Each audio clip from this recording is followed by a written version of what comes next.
Welcome, everyone, to another episode of Cinema Game Night, where we review movies by playing games. I'm Curtis. And I'm Roger. And we disagree on a lot. But we agree on just enough to be best friends.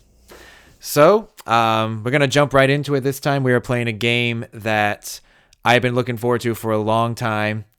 And it's called BioNitPic, where we take a movie and I do a crap ton of research to the best of my ability, and then we review the movie beat by beat, scene by scene, while asking yes or no questions to Roger about the validity of this movie. And today's movie, to celebrate the start of football season, which is why I'm rocking my Chuba Hubbard jersey today. And I'm rocking Captain America. He would have been good at football. He would have been good at football, yes. He would have been really good. The movie we're doing today, that we're bio-nitpicking today, is 2000's Remember the Titans. So normally this is the part where we launch into a one sentence review portion of a recent movie, but this is going to take a lot of time, so we're not going to do that. If that's what you're used to, sorry about that. But we will say Fantastic Four and Weapons, good, go see them. And I don't know if you saw Superman, but yes, that too. Oh, yeah, I still haven't seen Superman, but Roger really liked it. Okay, so now we're going to jump right into it. 2000s. And so we're going to talk about like our general thoughts on the movie first, but we're going to try to keep it brief so we can launch right into this. First of all, I'm very excited to be doing this game because I did what I think to be a lot of research about this movie and the story behind it. And it made me feel like I was actually utilizing my history degree. I'm going to be putting all of the sources, unless it was like general information from Wikipedia, like really small things like dates. I'm just going to include the website. But other than that, I have a bunch of sources I'm going to include in the description if you want to check them out yourself. But always verify your sources. Exactly. And I did my best to do that. Like if there were things that I knew I couldn't definitively prove, I didn't make them a question. We'll get more into that when we're doing it. But since my channel is monetized, even if I make 1 cent from this, I will have used my history degree in a professional manner. So yeah, that's one reason I'm excited for it. And I felt very accomplished putting all of this together too. So excited for that. But also, we'll find out if it's any use. I really enjoy Remember the Titans. You hadn't seen it in a long time. What did you think of it? I hadn't seen it in a very long time. I think I've only ever seen Remember the Titans now at this time twice. I remembered it because I was like, all right, you got to remember them. They told me to do that, so I did. But I know it's one of Denzel's best movies, obviously. One of his earlier really good ones. I mean, compared to like obviously people 2025, yeah. Right, yeah, like it's obviously 25 years ago, but it's like he's like, "Who's your daddy?" And then for me, one of my favorite lines, because my dad used to quote it all the time. He would always be like, the John Brown hind parts. The John Brown. And I was like, yeah. Who are these people? Who are these people? Which we will get into that, the John Brown part. I won't talk about it now to save it for when I want to go. Or his hind parts. And his hind parts, yeah. Correct. But yeah, Denzel. But no, I thought there were. Oh, sorry. Go ahead. Yeah. Yeah, I was just saying, I like the movie, but it's frustrating because we're from Virginia, we're from the South. And it can be difficult to watch that movie because it's like that concept and those the mindsets that are depicted in the movie are not that far removed. Mm-hmm. Like that movie was only set in, it was only so long ago, right? It wasn't like hundreds of years ago.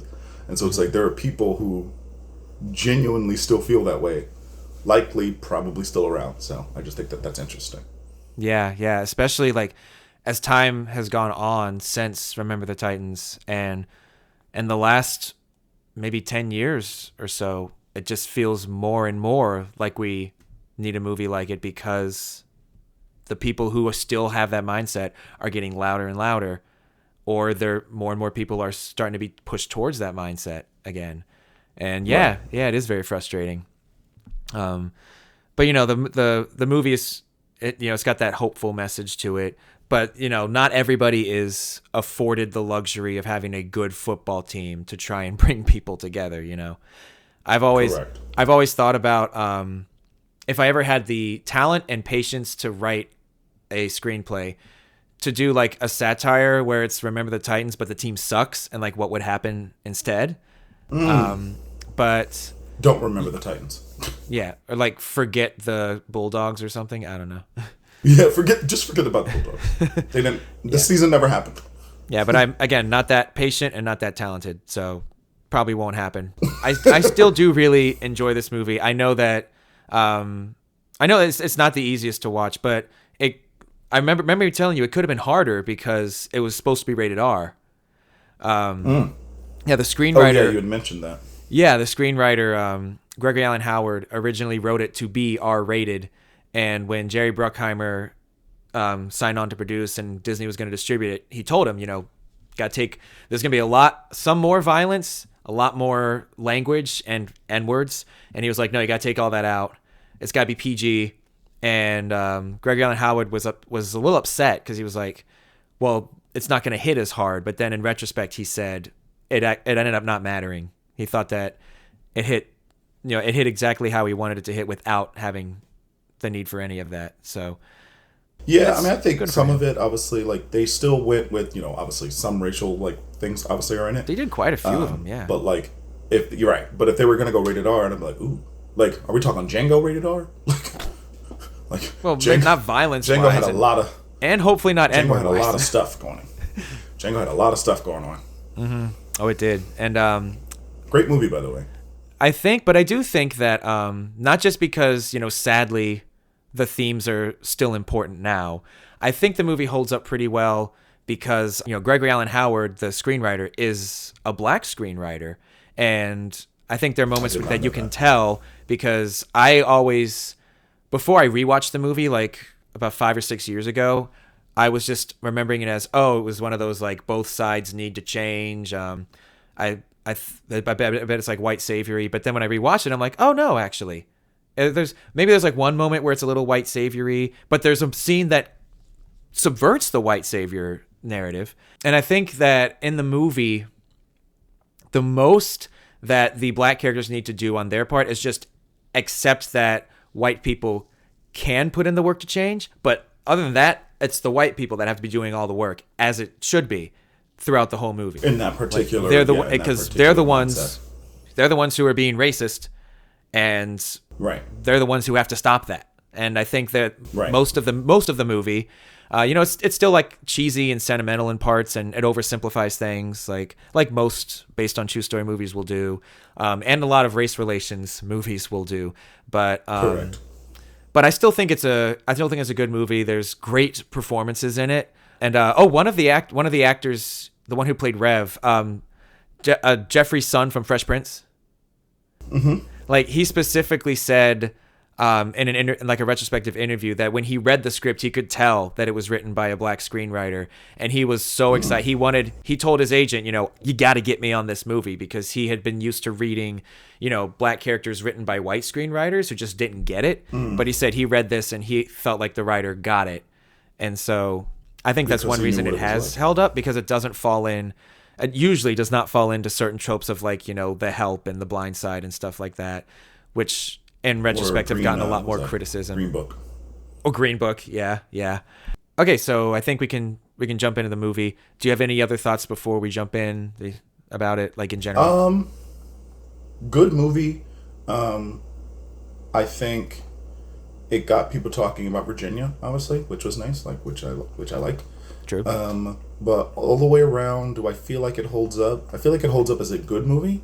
Mm-hmm. Do I feel like what I think people probably look at it is as a sports movie, which yes, it is, but as opposed to like a race relations movie, right? Like, like would someone put it in a class for like African American film? Like, you know what I mean? Like, would you put it in that class? Or I question whether or not it's more of a sports movie versus a race relations movie.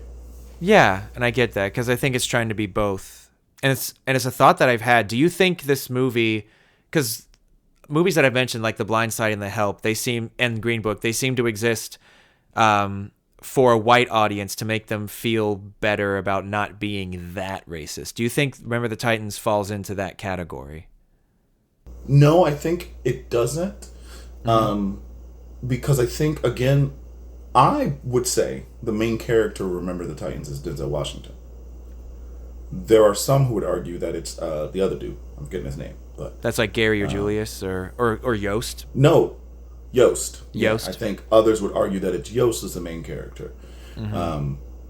I don't think it's any of the football players. Like, obviously, it's main character. Secondary, sure, right? Or, like, tertiary, clearly. But main character, I think it's Denzel. And then I think the problem with that is, like, all right, Blindside. Leanne Tui is the main character. In Green Book, Viggo Mortensen's character is the main character. Yeah. And just in the concept, not like these particular movies specifically, but just like those concepts of movies that portray themselves would be different, in my opinion, than Remember the Titans and the Hidden Figures. Yeah, that one was a really good one, but it's in the same vein of like, it may have been written by a white director or a white playwright or a white screenwriter. Screenwriter, yeah. But it was portrayed and the main characters were black people, these black women. And so it's very interesting to see that dichotomy. Yeah, I get that. All right, so you want to jump into it? Let's do it. All right.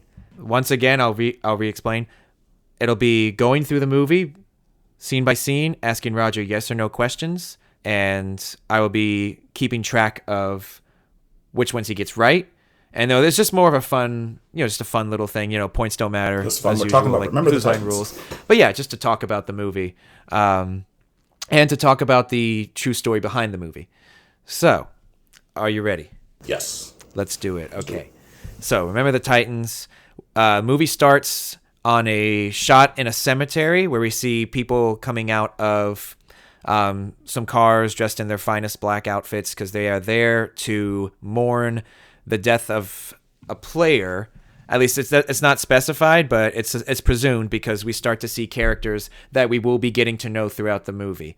Like you see Denzel and Coach Boone, and you see Coach Yost, who is played by Will Patton. We get a narration from his daughter Cheryl, who is kind of setting up the movie. And I'm glad they only have the narration at the beginning and the end of the movie to bookmark it, because that helps keep us engrossed in it.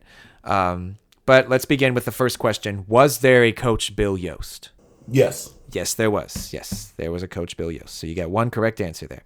Oh, you can hear the click. I'm going to turn my phone down. What is my final score? 1. So then Cheryl Yost. Oh, I'll do that too. Did he have a daughter named Cheryl? I'm going to go with yeah. Yep, he did. Cheryl was real. Cheryl says yes. that Bill and his wife split up. Did that happen? No. It did happen. Okay. They actually did split up. And she said that she wanted to stay with her dad, wanted to stay with the coach. Did that happen? Did she live with Bill Yost? Yes. She did not. Oh. Cheryl actually lived with her mom. And was Cheryl his only daughter? No. No, she wasn't. That's correct.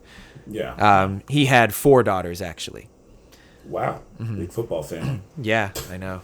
All right, so she talks about how high school football is super important in Virginia. That I didn't make a question because I remember it being a big deal, but it's not. That's just a fact. Yeah, that's a fact. yeah, and it is. And I still wouldn't say it's as big as Texas or Georgia, but it's still pretty. No. It's still a big thing. But it's thing. because it's a southern state. It's a southern state. Yeah, so and it's huge. And my thing is, if you seceded, you're a southern state, and Virginia did. Not saying that as a good thing. It's just that's what happened. That's what happened. Yeah. It's called facts, history. Right. So then Cheryl says that didn't want to burp into the mic. In 1971, the Alexandria schools were forced to integrate. Were they forced to integrate in 1971? Yes. No, actually. Wait. Well, they were forced to integrate, but it was not. The year was not 1971. Yeah. Is that correct? So was your answer it's kind of a trick, yes in 71? It's kind of a trick question. Oh, so going forward, I'll make sure to slow down my questioning so that I can emphasize. So was that a yes or a no for you? Because again, the points don't matter. What did you think it was? Right, but in the year 1971, were they forced? No. Okay. Were they forced to integrate? Yes. I'll count that as a correct answer. But Yes. Alexandria schools began slowly integrating in 1959, beginning with a couple elementary schools, but not all of them. There were some that Right. still kept refusing. In 1963, City Council had voted to desegregate public facilities, and the new superintendent, John Albom, cautiously began integrating the school programs, and they officially made integration school policy in 1965, 6 years before the event of the movie. And they started with the upper schools, with high schools.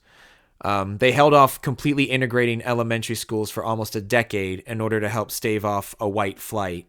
And we'll talk more about that later. So now she said that T.C. Williams opened as a result of a white and a black school coming together and integrating. Did T.C. Williams open as a result of a black and white school integrating in 1971? No. No, it did not. So that's the correct answer for you. T.C. Williams had actually opened in 1965, already integrated, and but 1971 saw the consolidation of 3 different high schools, George Washington and Francis Hammond, into T.C. Williams Senior High School. The other 2 schools became junior high schools, and all Alexandria high schools had become integrated by 1971. So now, after this opening, Good for them. yeah, could have done it sooner, but whatever. After the initial opening scene, we jump cut to 1971 Alexandria, and I'm also going to be BioNitpicking the music in this movie, which I forgot to mention at the beginning. I love the soundtrack of this movie. They have great songs music in this movie. Right. But choices. But it's basically like if the song came out before or during the events of this movie. So the first song we hear is they've known about the song. Yeah, exactly. Even if they're like diegetic or not diegetic, doesn't matter. I'm still doing it. This is our show. So the first song we hear is Them Changes by Buddy Miles. Was Them Changes by Buddy Miles released in time for the events of this movie? I'm going to go with yeah. It was, yes. 1970. Cheryl Yost explains that, adult Cheryl Yost, adult Hayden Panettiere, explains that a black teenager was shot by a white shop owner in Alexandria. Did that actually happen? I'm going to go with no, he wasn't shot. That actually did happen. Oh. But did that happen in 1971? No. It did not happen in 1971. It actually happened the year before in 1970. 19-year-old unarmed black man Robin Gibson was murdered by a white storekeeper whose name I couldn't find. Maybe best to die without any notoriety. At a 7-Eleven on May 29th of 1970. And in this movie, it's happens the same summer of the consolidation. So they just changed that little detail. Now to make it make more sense. Now this is a lot of the movie hinges on, explosive racial tension in Alexandria in 1971. Was there racial tension in 1971 Alexandria to the extent that the movie shows? I'm going to go with yeah. Not to that extent, actually.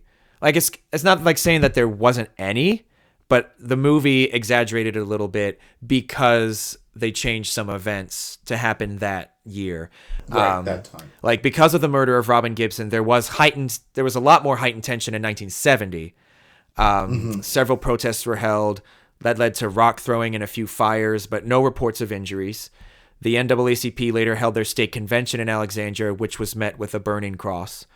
By 1971, the tension had cooled a little bit more, but the effects were still being felt. So there was still tension. It just wasn't because, the movie opens and people are, there's protests happening. They're yelling. They're, throwing stuff at shops. It wasn't to that extent in 1971. Although the year prior, yeah, we were near there, but not in 1971. Yeah. Regardless, quarterback Ronnie Sunshine Bass, who we will talk about later, claimed that the racial tensions in the movie were exaggerated. He told Greenville News that it wasn't really like that in 1971 Alexandria, although he admitted the Titans championship run did help bring the community together. More on that later. Former student Adrian T. Washington, who attended T.C. Williams when it first opened in 1965, wrote in the Washington Times that the movie's red letter year, 1971, came half a decade after many of us forged a path for the harmonious interracial relationships the film highlights. However, AlexandriaVA.gov, which is a great resource, has a section devoted to black education, which highlights frustrations from the black community over how integration was being handled. They were fed up with the school policies that used racial neutral language while maintaining racial hierarchies. The website details racially motivated incidents leading up to the 1971 school year, including a fight breaking out after a white student called the black homecoming queen the N-word, which led to white students cheering and heckling her. The white parents continually blamed confrontations on a lack of discipline rather than the blatant racism of the white kids. The website cites the research of Professor Douglas Reed of Georgetown University several times. So, there was definitely tension and there was definitely racism, but it wasn't at that boiling point that the movie begins with. Like the movie shows. All right. Yeah, and some of it is like, one person says this, the other says that. And I'm sure, Ronnie is a white man, so I'm sure it was a different experience for him. But we'll talk more about him later. It wasn't that bad for me. Well, I bet it wasn't, Sunshine. Well, I bet it wasn't. There's one part I want to talk about here because this didn't click for me until doing this research, rewatching the movie a few times. There's a scene where, the protests are happening and a shop owner gets his gun, is going to go out, and the cop stops him and says, "You've caused enough damage," right before like a trash can is thrown through the window. And this is never specified, but I started to think, was that supposed to be the one who shot? Yes. Do you think it was? Yeah, 100%. Yeah. That's literally what I saw. Yeah, I was like, yeah, that was that guy. That guy shot that kid. And is still in his shop. Yeah. Since I wasn't sure what the intention was, I didn't make it a question. I just started to think, oh God, I think that was the implication. But I'll let you know that his killer did get arrested, but he was released on $10,000 bond. What became of him afterwards, I could not find out. Okay. So then we cut to Hammond High School doing a summer practice, and then we see Cheryl on the sidelines with Coach Yost. And so this is where we see Hayden Panettiere as young Cheryl. And she is obsessed with football and knows so much about it, just very passionate. Did Cheryl Yost love football as much in the movie as she did in real life? No. Yeah, I'm going to say not quite. That one's a not quite. Yeah, no, they definitely made that girl basically feel like she was John Madden. Yeah. She did, but she did enjoy it. She did attend all the games and was the first one on the field after every game, according to Coach Yost. But, not necessarily to the extent in the movie. That was exaggerated to very fun effect. You gotta get out there. I was like, oh, all right, she's the second coach, I guess. Yeah, basically. Now, we see a few players that we'll see later in the movie, such as Gary Bertier, played by Ryan Hurst. That's the actor who I think did a great job. Was there a player named Gary Bertier? Yes. Of course, yes. That's a correct answer. He's portrayed as like a leader on the team, like a good team leader. Was he in real life? No. He was.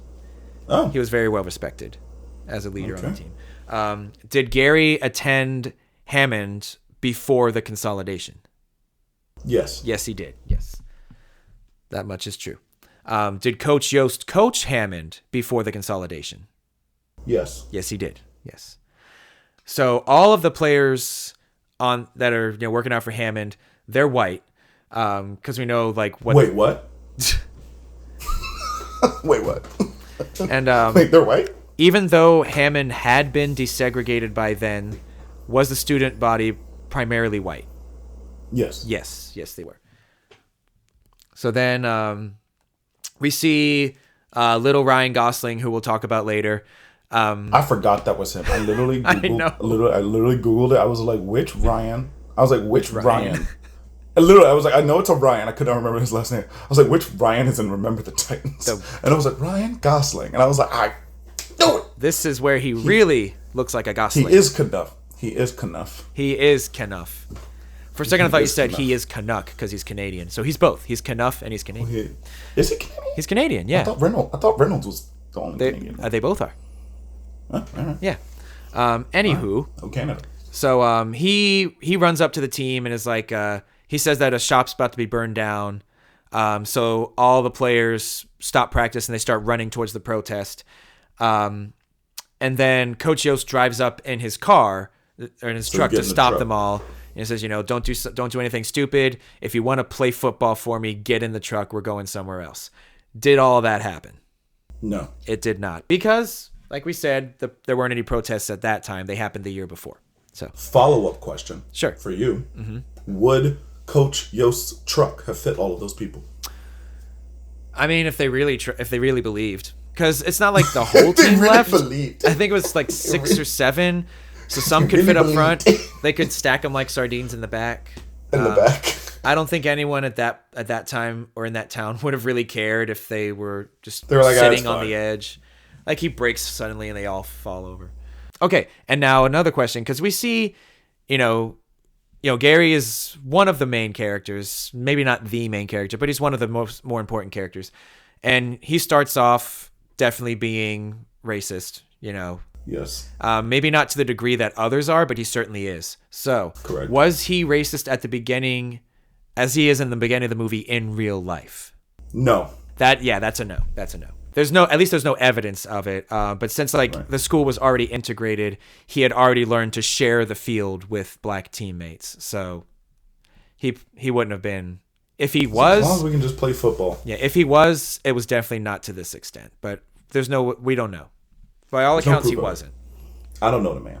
Yeah, neither do we. Okay, so then they're headed to Coach Yost's office. I forget why. Maybe to pick up some things, or I don't know, because they know that the schools are coming together.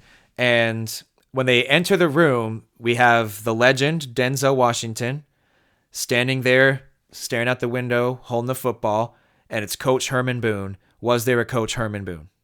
Yes. Yes, of course. Some of these will be really easy. It's just, nitpicking as much as I can. Yes. And he says that he just moved there from North Carolina. So did Coach Boone move to Alexandria from North Carolina? Yes. Yes, he did. And did he move there in 1971 originally to coach at George Washington? I'm going to go with yes to coach at George Washington. I don't know if the year of 1971 is when he did it. So I'm going to go with yes and no. It's actually no for both. Okay. But it's just going to be one no because it's one question. One no. He had moved to Alexandria 2 years prior and was already working at T.C. Williams as a PE teacher and assistant football coach. All right. So he had come from North Carolina just earlier, and he didn't come to coach at George Washington. At GW. Mm-hmm. Did he win? And he mentions that he won championships in North Carolina. Did he? Yes. Yes, 4 to be specific. Oh, nice. Good for him. And then one of the coaches, Coach Tyrell, played by Brett Rice. He talks about it's Virginia. We play AAA ball. Does all of Virginia play AAA ball? At that time? At that time, just period in general.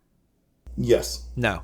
Because AAA, AA, that's all based on the attendance of your school, like how big your school is. And so not everyone in Virginia is playing AAA ball. That is more of like I don't know, maybe that's getting really nitpicky, but I just decided to do it anyway. Because if I can get an answer, I would make it a question. All right. So was there a Coach Tyrell in real life? Yes. There was not. No. They made him up for this movie. Yeah. They made him up.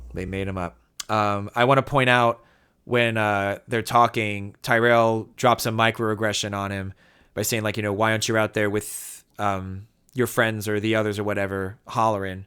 And the way that Denzel looks at him and just kind of squeezes the football while keeping his face really composed. Loved that. Yeah. Really good. Great.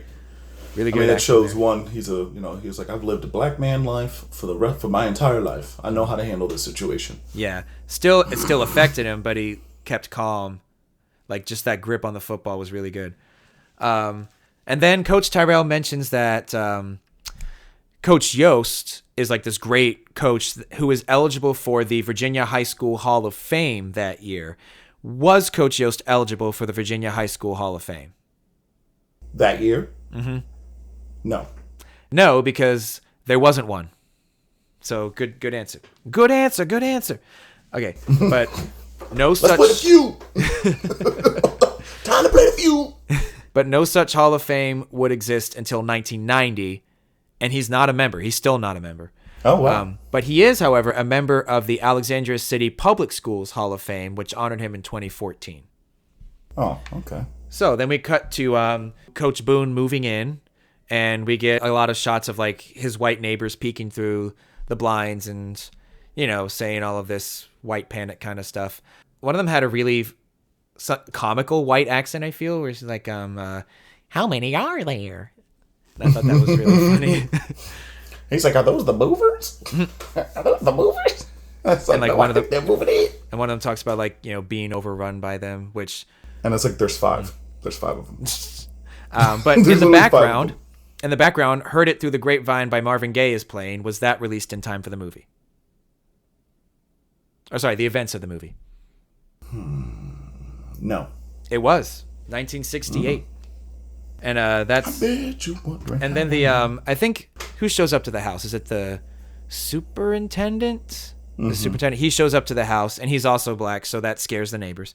So, quick note while editing this: he was just a school board member, not the superintendent. He's there to talk to Boone about something, but then we cut to Yost's house, where he's being informed by, I don't know who that guy is. I forget who that guy is, but he's being informed that the school board is naming Coach Boone the head coach of TC Williams.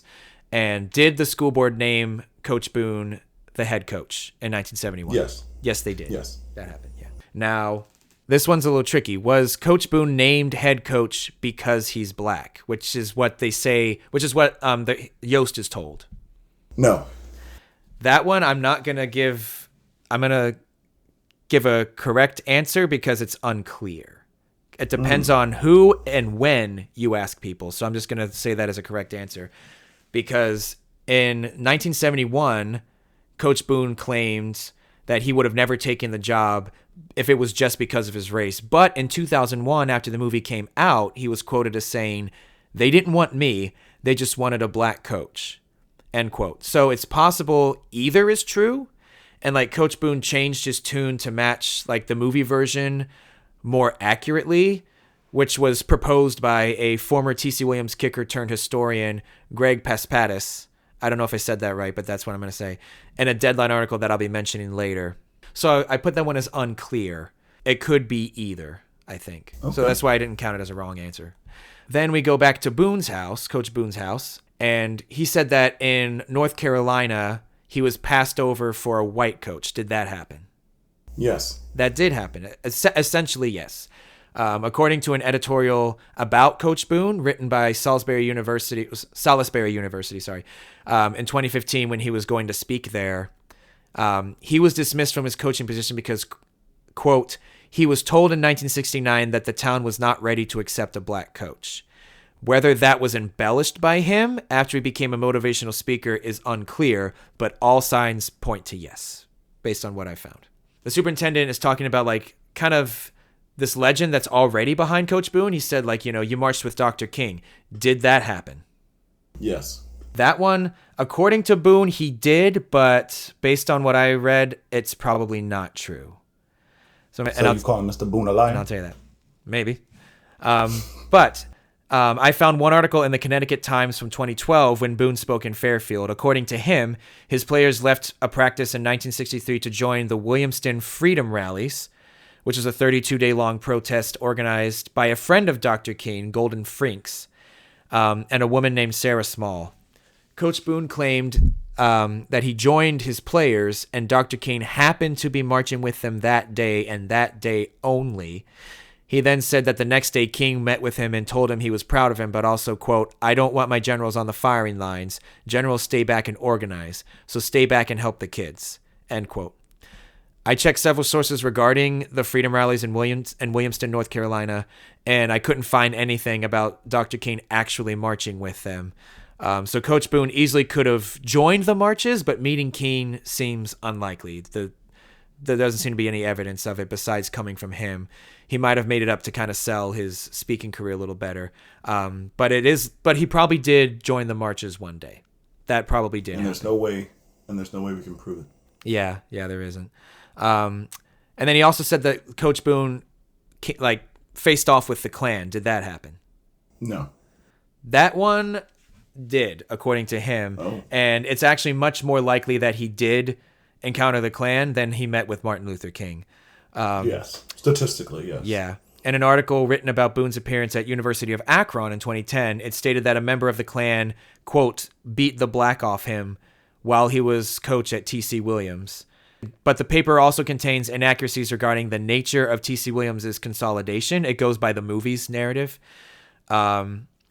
So the source is dubious, but Alexandria.gov's section on Black history does detail Klan activity in the Alexandria area around that time. So it's unfortunately likely that he did encounter them. That sucks, but that's life in the South at the time. After this conversation, Coach Boone heads outside, and there is just a huge array, a huge throng of black citizens of Alexandria applauding him because they're very excited to have a coach. The superintendent even told him, that black people in the area don't have that much to celebrate, but now they have something. Was Coach Boone greeted by a crowd of applauding citizens after he was named head coach? Yes. Likely not. I couldn't find any evidence of it. So that one's a no. Now, this is where Julius Campbell is introduced to Coach Boone by his father. Was there a player named Julius Campbell? Yes. Yes. Played by Wood Harris. Does a pretty good job in this movie. And later was in Ant-Man. Who was he in Ant-Man? He was one of the police officers, I believe. Yeah. That's him? Wood Harris, yeah. What? That is him. That was him. He was like the cop that was helping out the new dad. Yeah. Yeah, the new dad, whose name I forget. But did Julius and Coach Boone meet on his front lawn in 1971? No. They did not, no. Julius attended T.C. Williams his whole high school life and played football the whole time, so Coach Boone would have already met him being an assistant coach. And we see that Herman Boone has 2 daughters here. Did he have 2 daughters? Yes. No, he had 3. 3? He had 3. What'd they do to the other one? We'll get more into that later. So then we cut to Coach Yost's house.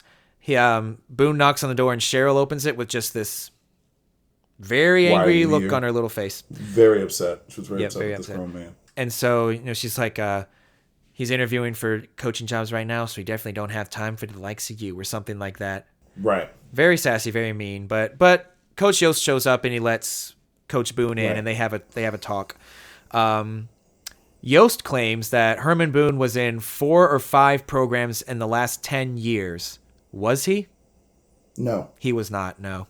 He started coaching at Luther H. Foster High School in Blackstone, Virginia in 1959, then coached in North Carolina at the previously mentioned E.J. Hayes High School, and then he moved back to Virginia to join T.C. Williams. Now, we also see that when they're talking, Boone assures Yost that the mentality is to play the best players regardless of race. Was that true, his mentality? Yes. Yes, that was true. I just think that makes a smart coach. Yes, it does. So then we cut to a place called Hal's Diner, and this is where Coach Yost is addressing a crowd of Hammond students in the movie, Hammond students who are about to be T.C. Williams students. And he said that, he was offered by Coach Boone to be his defensive coordinator. He was offered a position on the team. But Coach Yost called this meeting together to say that he's going to take a year off from coaching after being replaced. Was Coach Yost going to do this in real life? Yes. Yes, he was. In the movie, there's much opposition towards him being replaced. Lot of racist things being said in this scene. But was that real? In real life, was there a lot of opposition towards his replacement? Yes. Yes. The Hammond teammates really liked him. And also probably didn't want to work for a black guy. That's likely true. And again, that we will get more into that later. Now, we see a lot of players stand up and say, I'm not playing next year if you're not coaching. He's trying to say, don't throw away your futures. You don't have to do that. And they insist, I'm not going to play for anybody but you. Did he reconsider joining the coaching staff after players discussed refusing to play? Yes. Yes, he did. According to Yost in the DVD commentary for the movie, he said that players were really upset, as was he, and they brought petitions to name him the head coach and talked about refusing to play for him. And he joined the staff to prevent them from missing out on scholarships by refusing to play. He admitted that the players had something to do with his decision to ultimately join the team as defensive coordinator. So, after all this, we cut to the T.C. Williams gym, and this is basically the first team meeting, and the only players there are the black football players, and they're all getting together. And this is where we start to meet some of our other characters, such as Petey Jones, played by Donald Faison. Was there a player named Petey Jones? Yes. Yes, there was. And then we also see a player named Daryl Blue Stanton, played by Earl C. Poitier, who hasn't done a lot of relationship? No, I don't think so. I didn't see anything about it. Yeah. Was there a player named Daryl Blue Stanton? Yes. Yes, there was. Now, in this movie, Blue is shown as someone who loves to sing. He's always singing. He sings a lot of songs. Did he like to sing in real life? Yes. Yes. According to several former players who appeared on... He was always singing. Yep, who appeared on a podcast that I found late in my research. I'm so glad I did. It's called the Nova Legends podcast, and it's run by a guy who lives in Nova, the Alexandria area, who played football in that area, played sports, and he brought several remaining Titans players from that season a couple years ago onto the podcast, and they talked about the movie and the impact and everything like that. And according to them, Blue did enjoy singing, so that was accurate. Who doesn't love singing? I know, right? It's like trying to get through life, medicine for your soul, right? You don't have to be good at it. Just do it. Just sing. Open your mouth and sing. Yeah. I mean, you don't have to make a career out of it. If you're not good, don't make a career out of it. But you can still sing. You can still do it. You can still sing. I mean, you don't have to, not everyone has to be the Kid Leroy and sing when they obviously can't. Like, just do it. Just the kid in where? The Kid Leroy. He's awful. Anyway. The musician. I was like, who? Yeah, quote unquote. And so there's was there actually a meeting but with only the black players on the team before training camp? I think there was a meeting where only the black kids showed up, so yes. No. Because as previously stated, schools and teams had already begun integrating, and official workouts had already been held throughout the summer, and they were integrated. Oh, okay. So at least I didn't find any evidence of, just them. Could have happened, but not from what I found. This is where Coach Boone walks in, and they're all having a good time. They're really happy for the season to start. Donald Faison, Petey Jones, he's saying they ask how much you're going to run for, and he says maybe 1,000 yards. And Coach Boone walks in, and he's just completely serious, stone face. Petey's greeting him with a big smile. He wants, handshake, high five, whatever. And Boone gets rid of his enthusiasm very quickly. And one of my favorite exchanges when he's like, "Why are you smiling?" He's like, "Because football's fun." He's like, "It's fun," and then he just knocks him down mentally to the point where he's like, "Oh, it's not fun. No, zero fun, sir." And I love zero fun. I love that line, "Zero fun, sir." That delivery is hilarious. So Coach Boone is laying down the law right away with all the players, at least the ones that are there, and he said, "If you survive camp, you will be on the team." Was that his mentality in real life? Yes. Yes, not overtly, but yes, it was. ESPN writer Jeff Marin wrote in a source that I got that really helped with a lot of these yes or no questions. He wrote that Coach Boone had a policy of not cutting anyone who wanted to play as long as they practiced, but former linebacker Rufus Littlejohn, which is a great name, told Northern Rufus Littlejohn. What? He told Northern Virginia Mag, quote, "Coach Boone wasn't going to cut anybody. He was going to run you away. The ones who were not serious, they were running away. By the end of the first week, the weak ones were gone. The strong survived," end quote. So that was his mentality, not to cut anyone, but let them go if they wanted to go. So he says that training camp will be held at Gettysburg College. Did that happen? Yes. Yes, it did. Gettysburg College. And he says they leave on August 15th. Did they leave on August 15th? No. No. Training camp started a week after that on August 22nd. So then we are introduced to a Coach Hines, played by Gregory Allen Williams. Was there a Coach Hines? That was the other black coach, right? Mm-hmm. Yes. Yes, there was. And on the Nova Legends podcast, they all stated that he was the most respected coach on the staff and had the best sense of humor of the coaches on the staff. They actually wish he had more screen time than he got. I'm going to move my counter over here so it's easier. Anywho, so they're starting to take a roll call, basically, player names, write them down. That's when Jerry Harris is introduced, played by Craig Kirkwood. Again, Jeffrey's son from Fresh Prince, which I didn't know he was until I rewatched it. I'm like, oh, Jeffrey's son. Do you have any Tom Jones records? The son of Timothy De La Ghetto. Yeah, Raphael De La Ghetto. Raphael De La Ghetto. But was there a Jerry Harris? Yes. Yes, there was. Now, was his nickname really Rev? Yes. It was not. No. It was not. It was not. The team stated that he didn't preach the Bible to his teammates, and he kept the religion more personal. So he was definitely religious, but not as overtly. On a website devoted to the 71 Titans, it stated that he's like a practicing Jehovah's Witness now, but they all refer to him as Jerry. And former offensive lineman Bob Luckett confirmed on the Nova Legends podcast that they didn't call him Rev.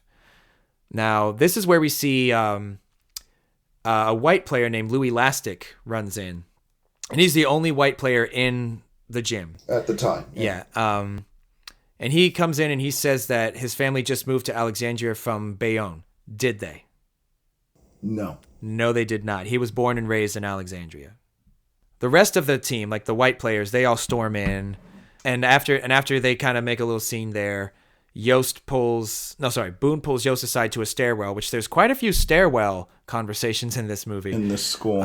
Yeah, but and he talks about how he doesn't want him to undermine his authority. That kind of conversation. But after that conversation, we cut to training camp eventually, or not the bus to training camp. We got to get there first.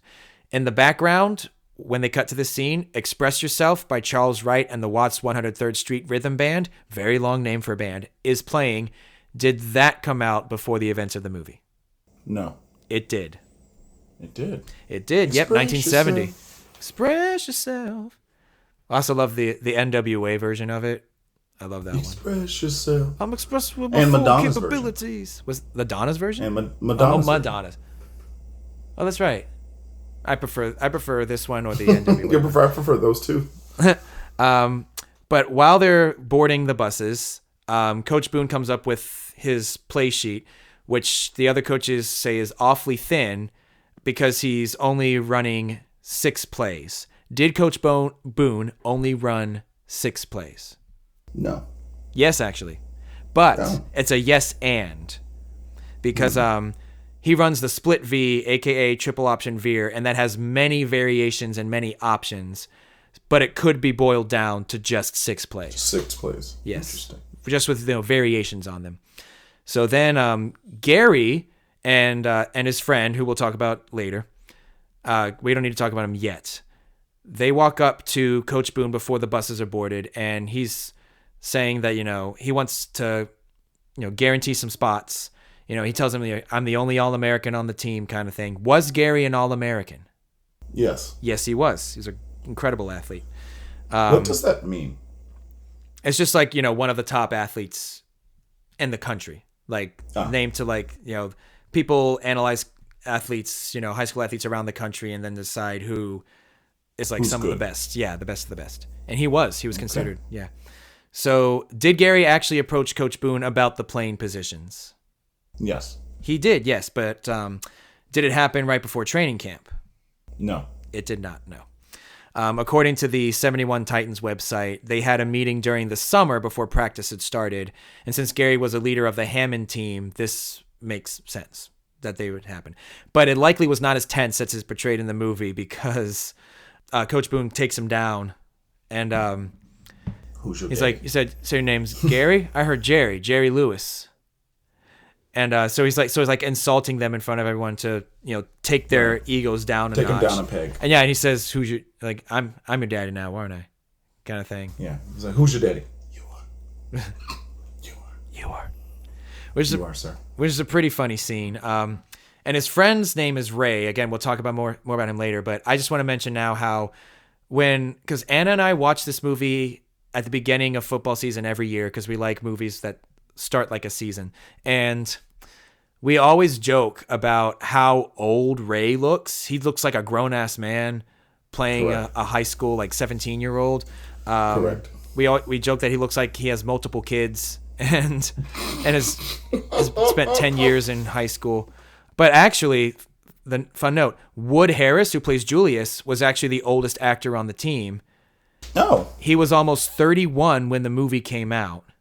What? And Ryan Gosling was actually the youngest of the team at 19. Young looking. He was 19. Young looking. Well, he did look very young. He was very young, yeah. I mean, compared to everybody else. He was still too old for high school, but he was still, compared to everyone else, pretty There were young. probably high school kids who were 19. Oh, yeah, I mean, that's possible. Like in Easy A, Micah's 22. Anyway, we're going to move on.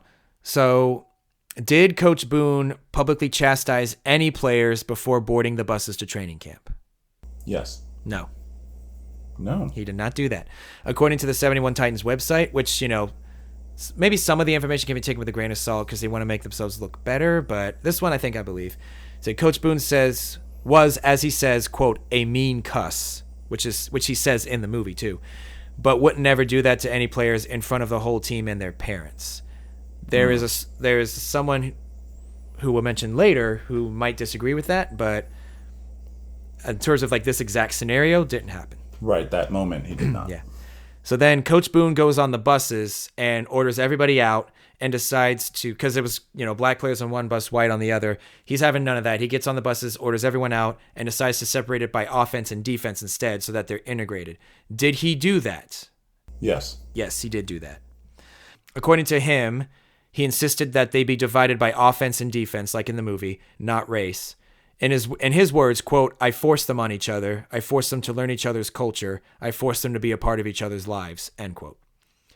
So while we're on the bus to training camp, we only see the defensive bus. And we have Blue starts to sing Ain't No Mountain High Enough by Marvin Gaye and Tammy Terrell. Did that song come out before the events of the movie? Yes. Yes, 1967. And he's trying to get other people to start singing, but Julius, he stops him and he says, I don't want any minstrel show singing on this bus kind of thing. He doesn't want the players to come off as stereotypical. And Gary agrees with him because Gary is racist at this point. The movie Gary. And it's implied that training camp is the first time that these players ever practiced together. Was it? No. No. They had unofficial workouts throughout the whole season. Throughout the whole summer. And their first official practice was actually 6 days before they left for training camp. Oh, okay. So then once we get to training camp, Spirit in the Sky by Norman Greenbaum is playing. Did that come out before the events of the movie? No. It did, 1969. It did. So they were good on the music then. Mm-hmm. Yep. And so we see the players moving in. Coach Boone said that the person they're sitting next to on the bus is who they're going to be rooming with. And he encouraged it to be, white people sitting with black people so that it'd be more integrated. And Julius is putting up a picture of the Tommy Smith and John Carlos Black Power salute at the Olympics. Gary doesn't want to look at that, and he says, maybe you could be like Superman and look through the wall because it's not going anywhere. And then they get in a fight. So this leads to the question, was there racial tension between the team before and during training camp? Yes. Not really, actually. Oh. There was tension, and maybe some of it was race-related, but most of the tension actually stemmed from competition since 3 different schools had just come together and now they're competing for starting spots. Bob Luckett told Northern Virginia Mag, quote, "I can't tell you that there weren't people on the team that were affected by the race issue. There certainly were. But if you went to T.C. Williams, you grew up disliking Hammond and GW because of athletics. Today, we still talk about who would have had the better team that year." The same article states that not all three schools had been integrated equally. Like I mentioned earlier, Hammond's student body was over 90% white, so there was some racial friction, but the movie definitely exaggerated it on that level. Warren Robinson, who played wide receiver for TC, confirmed on the Nova Legends podcast that it had more to do with school loyalty and competition rather than skin color. But I am going to make a note here. Screenwriter Gregory Allen Howard, whom I mentioned before, says that he's skeptical of the claims that it was purely competition-based. In a 2000 USA Today interview, he stated, quote, "They didn't care if it was a black guy or a white guy taking their spot? Yeah, right. Who wants to say, quote, I hated black people? Who wants to say I hated white people? Who wants to say we hated each other?" Right. Howard did research before he wrote the script, but the 71's website has this to say about Howard. Quote, "Just remember, the person who wrote the story did not live in Alexandria, did not attend TC, GW, or Hammond, most likely never played football," which is false, actually. He did play football. In his obituary, they mentioned that he played offensive lineman for Vallejo High School football team. And continuing, he only did a very cursory job of research in regards to the players and really already had a story in mind, just needed a group to plug it into. Howard was born in Norfolk, so 757 native. 757, that's where I was born. He discovered the story of T.C. Williams' 71 team while living in Alexandria, so he did live in Alexandria at some point. And he wrote the screenplay after doing research, which included talking with Yost and Boone. He claimed he was struck by how socially integrated Alexandria was, and he said that locals had told him about a high school football team integrating the city years ago. So that's the spark of inspiration for him. So now we have a meeting with everybody, and Coach Yost is not happy. He usually isn't when he's being coached because he has to, be tough. Be tough. He said, here's what you do. You fumble the ball, and I will break my foot off in your John Brown hind parts. And then you will run a mile. And then you will run a mile, yes. Did Coach Boone enjoy using the phrase John Brown for emphatic or censorship reasons? Yes. Yes, he did. That's so funny. On the 71's website, they confirmed that John Brown was the adjective Coach Boone used to indicate displeasure or frustration. Did he make the players run a mile when they made mistakes? Yes. He did. He did do that. Most I could find was the 71 website referencing working their differences out while running their mile together. So it was happening. They were running miles. Yeah. So now there's a big training camp montage. Was training camp as strenuous as portrayed in the film? No. It was. Oh. It was quite strenuous. And then we see Coach Boone being really strict with the players, especially the "you're killing me, Petey," that line. That happens because Petey, someone doesn't block for Petey. He gets hit. He fumbles the ball. He's trying to plead his case, but he's like, they had nothing to do with you fumbling the ball. And so he's making Petey run, and he's just yelling at him. So the question is, was Coach Boone as strict with his players as shown in the film? Yes. Yes, and according to some, worse. Sunshine stated that, Ronnie Bass stated, quote, "Denzel Washington did come across as a disciplinarian, which Coach Boone was. He was a perfectionist, which Coach Boone tried to be. And he had a temper and was in your face a lot. Boone himself claimed in his DVD commentary that he was a disciplinarian, but said he had a warm side that doesn't come across in the film. But Coach Boone was eventually forced out of his position in 1977 after player and coaching revolts and accusations of verbal and physical abuse, as further alleged in a 2014 Deadspin article by Greg Paspatis, whom I mentioned earlier, who has dedicated much of his life to making sure people know the actual story behind the 71's Titans and to taking down Coach Boone's portrayal in the movie. He claimed, quote, "Herman Boone treated everyone horribly, no matter what race." He cited an incident he witnessed while playing for him where Boone went on a tirade after a loss, called specific players out for the defeat, and invited them by name to quit, which led to an entire player walkout where they threatened to sit out every remaining game unless he apologized, which he did. When Herman Boone became a motivational speaker after the movie came out, Paspatis would send informational kits to locations he was booked to speak at, was being honored at as a humanitarian, or was written about to show him as like a racial harmonizer. So any place that was mentioning him or having him. And it included a 1978 clip from the Washington Star with the headline, quote, "Three aides resign over coach's methods at T.C. Williams," end quote, where one resigner said Boone's words and actions were often abusive and detrimental to the kids involved. Paspatis also sent these kits to places that followed the narrative set by the film instead of real life, such as when Gettysburg College brought Boone in to dedicate an oak tree on campus to the, quote, "newly integrated football team that won a state title back in 1971, but they were integrated in 1965. The writer of the Deadspin article, Dave McKenna, was even sent a package by Paspatis in 2001 while he was working at the Washington City paper, pointing out several errors he had made in a column about T.C. Williams, which turned McKenna into an admirer of Paspatis. It should also be noted here that the 71 Titans website frequently asked questions section, which I have gotten a lot of answers from, answered the question of quote, "Why did Coach Boone only coach 5 more years?" with, "He decided to retire and spend more time with his family." So this, combined with the false generalizations about Gregory Allen Howard, show that answers from that website might need to be taken with a grain of salt, but I couldn't locate any other sources for some of the answers, so it's the best we got for some of them. And there is still a whole lot that the 71 website does get right. All right. The background on the harshness of Herman Boone as a coach. Now, moving on. Now we cut to the cafeteria afterwards. Everyone is sitting segregated. They separated themselves by race, except for Louis. Louis Lastic decides to sit down near Julius and Blue and Rev. So was Louis a bridge between the black and white players in real life? Yes. Yes, he was.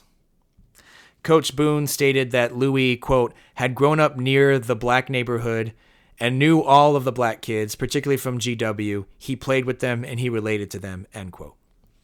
Now, sticking on the subject of Louis, was he as big as he was portrayed in the movie? As in like a Big guy. Big guy? No. No, he wasn't.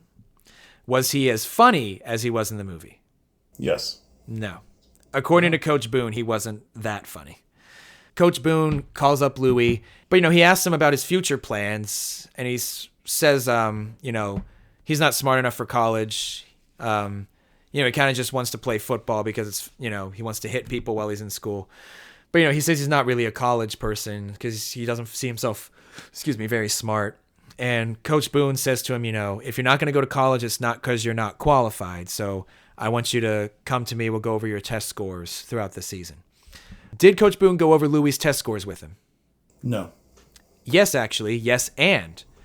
Because according to the 71 website, Coach Boone monitored all of the players' grades and attendance regularly. So not just Louis. It was a general thing. If someone was not doing well in class, their grades were forwarded to Coach Boone weekly. If someone needed help, Coach Boone made sure they knew where to get that help and that they were taking advantage of every opportunity. This is still quoting them. "We were expected to be leaders in the classroom as well as on the field. All the teachers knew what was expected of the football team and were not afraid to let Coach know if anyone was falling short of the established standards," end quote. So like I said, some of this may be grain of salt, but best source we have on certain questions, and that's one of them. And I believe that. I think a good coach needs to make sure that the players are doing all right academically, yeah. Did Louis Lastic play offensive tackle? Yes. No. He played defensive tackle. And tackle nonetheless. Yes. And while they're talking, he also is saying that he and Rev and some of the others are into the Temptations, and he starts singing "Ain't Too Proud to Beg" off key, funny moment, by the Temptations. Did that song come out in time for the movie? Yes. Yes, 1966. All right. Now, after this, Coach Boone demands that the black players and the white players get to know a person of the opposite race and keep doing that throughout the training camp. Did he actually do that? Yes. I'm going to give it a yes. It's a maybe, but probably not in that way, but I am going to give it a yes. I couldn't find any definite confirmation, but Coach Boone's quote earlier regarding, forcing them on each other and forcing them to be a part of each other's lives implied that something like that did happen. It was probably not specifically as portrayed in the movie, but something like that probably did happen. Right. It's not enough to say no, though. Like, the evidence doesn't point to no. So we get a montage of people getting to know each other, and we get racist Ray, Gary's friend, who again we'll go over more later. Ray is asking some racist questions to Petey, and that's uncomfortable. So we're getting to know Ray as like the worst guy ever. Right. I'm sure his 4 sons are very upset with him. Right. And then we get Ryan Gosling. His name is Alan, by the way. His character's name is Alan. We get him trying to introduce Blue to country music. Oh, yes. So, and it's so funny. More folk. His little dance he's doing. Trying to, like, Isn't this that one good? for sure. Like, you don't have to, like, he's like, you don't have to say anything. This one for sure. And it's so funny. And Blue is like, do the words cruel and unusual punishment mean anything? Mean nothing to you. Mean anything to you. And it's so funny. Like, Ryan Gosling himself is funny. The response is funny. He's dancing to Act Naturally by Buck Owens and the Buckaroos. Did that song exist in time for the movie? Yes. Yes, it did. 1963. Now, was there actually a player named Alan Bosley? Yes. There was not. There was not. There was not. They Ryan made up- Gosling was made up for this movie.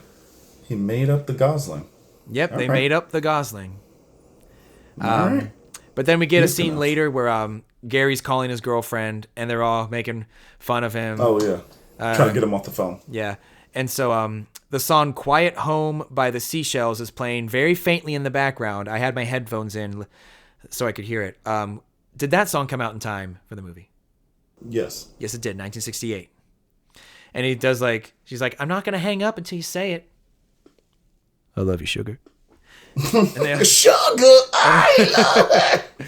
so yeah, this movie has good comedy in it. Good funny moments. But it's also like high school comedy, where it's like, Yeah. he love his girlfriend. Yeah, which good for you, Gary, except when we get to know her later, not good for you. But, Right, she's not we'll talk pleasant. about her later. So we not we very cut to some pleasant. more practice.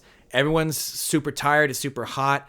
And I think Blue is asking Coach for a water break. And Coach Boone is like, water's for cowards. And water makes you weak, I think he also says. But then eventually, Yost is telling him to ease up. He tells him to go get water after a lot of down-ups. And then a fight breaks out because... Over the water. Yeah, over the water because I think one of the racist white players makes another Says, like, wait racist your turn, microaggression. Yeah, he's like, wait your turn. And then he calls him something. And then a fight breaks out. All the water gets spilled. Cheryl Yost is upset because she's in charge of She the poured water. all the water. She poured all the water. Now, was there fighting and brawling between players at the camp? No. There actually was, but the extent award. is disputed. Some say a little, some say a lot. Boone and running back Cal Turner confirmed there was fighting between all races. And then Turner, who improved Cal Turner, claimed that there was more of it in a Sports Illustrated article, but it wasn't. It was players of all races because, again, it was more competition based Right. because of the 3 schools coming together to form one. Right. I want to be on this team. Yeah. Yeah. Oh, did Gary play linebacker? Yes. And did Julius play defensive end? Yes. Yes, those are both correct. Because we get a conversation with them talking to each other because they're roommates. They haven't done the get to know each other thing yet. And Gary's like, let's just get this over with. I'm Gary, you're Julius. And they're trying to, just want to get it out of the way. But then they actually have like a heart to heart where Gary's calling him like a selfish player. But, Julius is saying, this isn't a team because like all the white people they're not playing for the black people. They're not blocking for them. They're getting hit. Why should I have to meet you guys where you're not meeting us kind of thing? And then Gary says that's the worst attitude he's ever heard. But then Julius says attitude reflects leadership, Captain, which I think is a really good line. Because he's telling Gary, you're a leader. You want to be a leader. You're the Then leader. why aren't you helping? you know, Then go lead them. and get a nice shot of Gary's, one of those shots where it lingers on a character's face as they process the information, And they're like, Yeah. very interesting. This reflects leadership. Anyway, moving on. So then at 3 a.m., Boone wakes everybody up and takes them to Gettysburg. The Gettysburg Cemetery. Because they're already in Gettysburg, but he takes them to the cemetery. He makes them all run to the cemetery. Did that happen? Yes. It did not. No. No. He did not get them up at 3 a.m. and make them run to the cemetery. While they're doing this, though, A Hard Rain's Are Gonna Fall by Leon Russell is playing. Did that come out in time for the movie? Yes. It did. Barely, but it did. May 1971. And it's a cover of a Bob Dylan song, my favorite Bob Dylan song. But the version I prefer was done by Jason Mraz, naturally. But did the team... Gettysburg happen? Was that? Did Gettysburg happen? Did the Battle of Gettysburg happen? Yes. Yes, it did. Anyway, but did the team ever go to the Gettysburg Cemetery, like in general? Yes. Yes, they did. Yes, that did actually happen. Just not in that sense. And then the speech that Coach Boone gives. He gives a speech about how people died. The country was at war and brothers fighting brothers kind of thing. But according to Boone, an elderly guide who had worked at the cemetery for decades was the one doing all the talking. So no inspirational speeches by Boone. I decided not to make a question out of that. So then eventually we cut to a night practice, and then we see specifically Ray is missing blocks, which he says early in the movie he wasn't going to block for the black players. And you see him intentionally miss a block so that Rev gets hit. Now, did he intentionally miss blocks for black players in real life? No, because did Ray exist? Oh, no, he didn't. He didn't exist, no. He was made up. I got you there. He was made up for the movie. Did anybody intentionally miss blocks to sabotage anybody else? No. No, that's correct. Which is alluded to by Gary earlier when Ray says he's not going to block, and he says, if you don't block, you don't get on the team. Which he ended up still getting on the team in the movie. I guess he blocked just enough in the movie, but that would have jeopardized their starting spots, if they didn't block. Former center Jim Brown stated on the Nova Legends, quote, "I can tell you, I was on that offensive line and nobody missed a block. Very tense competition. You don't want to risk that." And Gary is finally calling him out for it. He's listening to Julius. He's finally calling Ray out for not blocking. And he says, if you don't block, I'm going to beat you up. I don't remember exactly what he says. And then play happens. I think Julius gets a good hit on Rev. And then Gary's pumped up and he's enthusiastic to Julius. And that's when left side. Strong side. That's when that happens. Now, that becomes the mantra between Gary and Julius. Did both Gary and Julius play on the left side of the defense? Yes. No, actually. No. The left side of the defense was Louis Lastic at defensive tackle, Julius at defensive end, and Kirk Barker at left outside linebacker. Gary played inside right linebacker, according to Kirk Barker on Nova Legends. So, yeah, left side, strong side didn't actually include Gary in real life. But did Gary and Julius become friends? Yes. Yeah, they did. Did they become best friends that helped hold the team together, though? No. No, they didn't. But they still became friends. According to the 71 website, Gary and Julius became teammates and friends like many other players on the team. Their friendship as teammates helped the team gel, but it was not the only friendship, nor was it the catalyst that held the team together. And further stated, quote, "Gary and Julius were really good friends. Most of the guys on the team are all really good friends. Sometimes we introduce ourselves as brothers. This often causes confusion." End quote. So now it's daytime and they're practicing. They're starting to get along better. "Spill the Wine" by War is playing in the background. Did that come out in time? Yes. Yes, it did. 1970. That's the one that Uncle Phil sings. Oh, yes. Yeah. Whoa. "Spill the wine, dig that girl." That one. Oh, that one. Yeah, I thought you were saying War. That was by the band War. Yeah. Mm-hmm. Also, what is it good for? Absolutely nothing. Yeah. Go ahead. A car shows up. Ronnie Bass gets out of it. Gary sees him with the long hair and the flower shirt, and he calls him a fruitcake. So, homophobic slur. Now, his dad says that Ronnie had just moved to Alexandria from California. Now, did Ronnie Bass move to Alexandria from California? Yes. He did, yes. Huntington Beach, specifically. He played at Marina High School before coming to T.C. Williams. But did Ronnie arrive midway through training camp? No. He did not, no. He was already living in the Alexandria area and had attended workouts during the summer with Rev. Was Ronnie's father in the military? Yes. Yes, he was in the Air Force, which would explain the movie.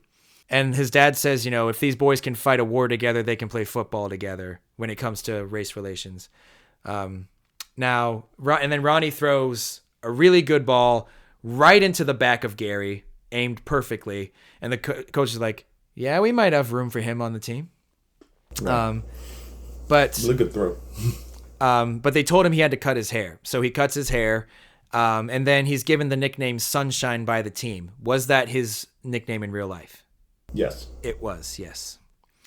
Ronnie Bass even stated on the Nova Legends podcast, which is pretty funny, he dropped the nickname in college, and after the movie came out, everyone started calling him that again, and it stuck. It's never going away. Even his daughters call him that to this day. Sunshine. Yeah. He said he kind of wanted a new nickname in college, but he doesn't begrudge the nickname Sunshine anymore. Was he the hippie-like character depicted in the movie? Yes. No, actually. Not really. No. Was he left-handed? Yes. He wasn't. No. Why did they fake that? Well, that was just the actor they got. Was that he was left-handed? Oh, the actor was left-handed. Yeah, but the real Sunshine was not. Yeah. And Ronnie Bass confirmed it on the Nova Legends podcast that he's right-handed, but that change didn't bother him much. He actually met with Kip Perdue, who played Ronnie. I forgot to say he's played by Kip Perdue. And he liked him. He liked the actor, especially since Kip played football in high school, so he knew what he was doing. Now, in the locker room, Call on Me by Bobby Bland is playing. Did that come out in time? I'm going to go with yeah. It did, yeah, 1963. Did the players in real life make fun of Sunshine for having long hair? No. They didn't. Good. They didn't. It was never that long, according to him, but a lot of the players had long hair, so that really wouldn't have made sense. Now, did Sunshine get along well with the black players on the team? Because we see him getting along with them very well, that color isn't really much of an issue to him. Is that true in real life? Yes. Yes. Coach Boone recalled this while mentioning the summer workouts in his DVD commentary. He said, quote, Ronnie went down to the Berg every day and he related to the kids there in the ghetto. This is one of the reasons they called him Sunshine, end quote. And then that's when we get the Yo Mama jokes. Oh, yes. Also, Bertier was about to was about to fight somebody. Right? It's like, what you say about my mama? Takes his mama very seriously. What you say about during my mama? the Yo Mama jokes, a random player named Jerry Buck is mentioned. Was there a player named Jerry Buck? No. There was, actually. He played guard, but he's never really mentioned again throughout the movie. Was he number 64? Yes. He was. And more on the numbers later. We'll get to that later. The best Yo Mama joke is when Louie comes up and he's pretending that his back hurts. What's wrong with you? Man, I just gave your mom a piggyback ride and she weighs twice as much as I do. As much as I do. And she's twice as big as I am. Whatever. That's a good one because it's a self-deprecating one. That also works. And then Gary's even like, that's a Yo Mama joke. No, that's a Yo Mama joke. Mm-hmm. And then they start playing Ain't No Mountain High Enough, which we've established is already it's appropriate. Before the time. And they start dancing and singing, and Ryan Gosling starts dancing, doing the little. And then his dad, Ray, tells him to stop. Again, I'm just going to be referring to Ray as a dad. Oh, his dad. That actor though aged very well. Looks very handsome. Oh, he played the same? The guy who played Ray. Does he look the same now? He looks similar, but he played a love interest in the movie Noelle, a Disney Plus Christmas movie with Anna Kendrick. And I've seen that. Yeah, I've and seen the that. security, he's the one that like he's in the I think the pet shop, and the security or the manager of the mall is really into him. That's him, and he's Oh, super nice. You know, so I guess after this movie, Ray got a lot more tolerant, and correct. because And then moved to Disney Plus land. yeah, moved to Phoenix where the mall is and started dating the black manager of a mall. So good for Ray. Look at him. Good Good for for Ray. Good for him and his 4 children. And his 4 children, including Ryan Gosling. But then this is where Sunshine comes up to Gary because Gary made the gay remark about him and said, like, what do you want? He said, you know what I want? And then he kisses Gary. Did that happen? No. It did not happen. But I don't see that so much of a joke. I think it can be read now as, Ronnie is playing off of his homophobia because and that's his way of asserting like, I'm not someone to be messed with. Because like when he starts fighting, Ronnie is just stone faced, like dodging throws him down, gives him a look like, you want to call me a gay slur? Now it's like, now we're even. That's what happens.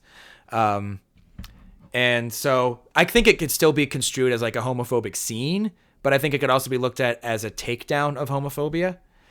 Just depending on how you look at it. But then Ryan Gosling, after that, starts singing Ain't No Mountain High Enough with them. And then he grows up to save jazz. So that's how it starts. Yes, he does. In La La Land. We go to the cafeteria. I forget if the song You Gotta Earn It is playing in the background or if they're singing it. But either way, that song comes up, You Gotta Earn It by the Temptations. Was that released in time for the movie? Yes. It did, yes. 1964. So Petey comes up to Sunshine at the table because they're rooming together. And he said, I'm pretty sure you were messing with him. You're messing with Bertier, but you're not, And, Sunshine's like, not what? It's like, he says, not that it matters to me. He's like, if it doesn't matter, then why are you asking me about what are we talking it? about? So he's getting in his head, too. He's playing, which I think is another way that you could construe this as being a takedown of homophobia, rather. Because, like, if it's not a big deal, then why do you need to know? That kind of thing. So it's not explicitly stated in the movie. It's heavily implied that he was just doing that to mess with them, to make sure that nobody messes with him. But was Sunshine gay in real life? Yes. No, he was not. All right. And there's a point where Cheryl compliments Coach Boone, and he says like, I'm very happy to have the approval of a 5-year-old. And then she says, I'm 9.5. Thank you very much. Was she Cheryl Yost 9.5? And at this point, yes, she was. She was born on February 2nd, 1962. So by the end of training camp, she would have been 9.5. So at the end of the training camp, after a big inspirational team huddle where everyone's fired up, they drive back to Alexandria. They're singing Na Na Hey Hey Kiss 'Em Goodbye by Steam. Had that come out in time? Mm-hmm. Yes, it had. 1969. Yes. So they return, they get off the bus, and they're a lot closer than before. Did the training camp bring them closer together in real life? Yes. Of course, yes. Because, even if the racial aspect was a little exaggerated, it did help bring 3 rival schools together as one. And Bob Luckett stated on Nova Legends, quote, when we went to camp, I think that's where we got together as a group of guys, if you will, because we got away from the noise in the city, end quote. So Coach Boone introduces his 2 daughters to Coach Yost. Their names are Karen and Nikki. Don't know who played Karen, but Nikki is played by Kristen Lee Jones. That's her name. Were those the names of any of his 3 daughters? Yes. No. Okay. Neither. His daughters were named Sharon, Donna, and Monica. So Nikki could be close to like Monica, like short for but Nikki. Nikki, but no. So throughout the movie, Coach Boone is shown here to be very sweet when he's with his daughters, despite being very harsh on the field. Was that the case? Yes. Yes. Monica Merritt, who was his daughter, his 3rd daughter, said he absolutely had a sweet side that he always showed his family, and she has a very positive memory of her father. Boone himself lamented in his DVD commentary that not enough of that side was shown, according to him. Now, after training camp, we head back to school, like everyone's going back to school now. And there are protests at the beginning. Were there protests on the first day of school in 1971? No. They were not. Because, as stated earlier, they've been integrated for a while 6 now. years, yeah. These high schools at least have been. It was just, the consolidation is what the big thing was. In the background, the song Time Has Come Today by Chamber Brothers is playing. Did that come out in time? Yes. Yes, 1966.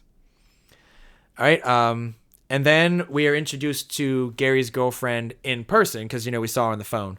And her name is Emma. Did Gary have a girlfriend named Emma in real life? No. No, she was named Becky. And she actually lived next door to Coach Yost. No. Now, and she's played by Kate Bosworth in this movie. She says, look at them, like they're always going to hate us kind of thing when she's looking at the black students. And the movie kind of does a good job saying like, well, why do they hate you? Maybe you in particular, because when Julius comes up to her and wants to shake her hand, she gives him a disgusted look and walks away.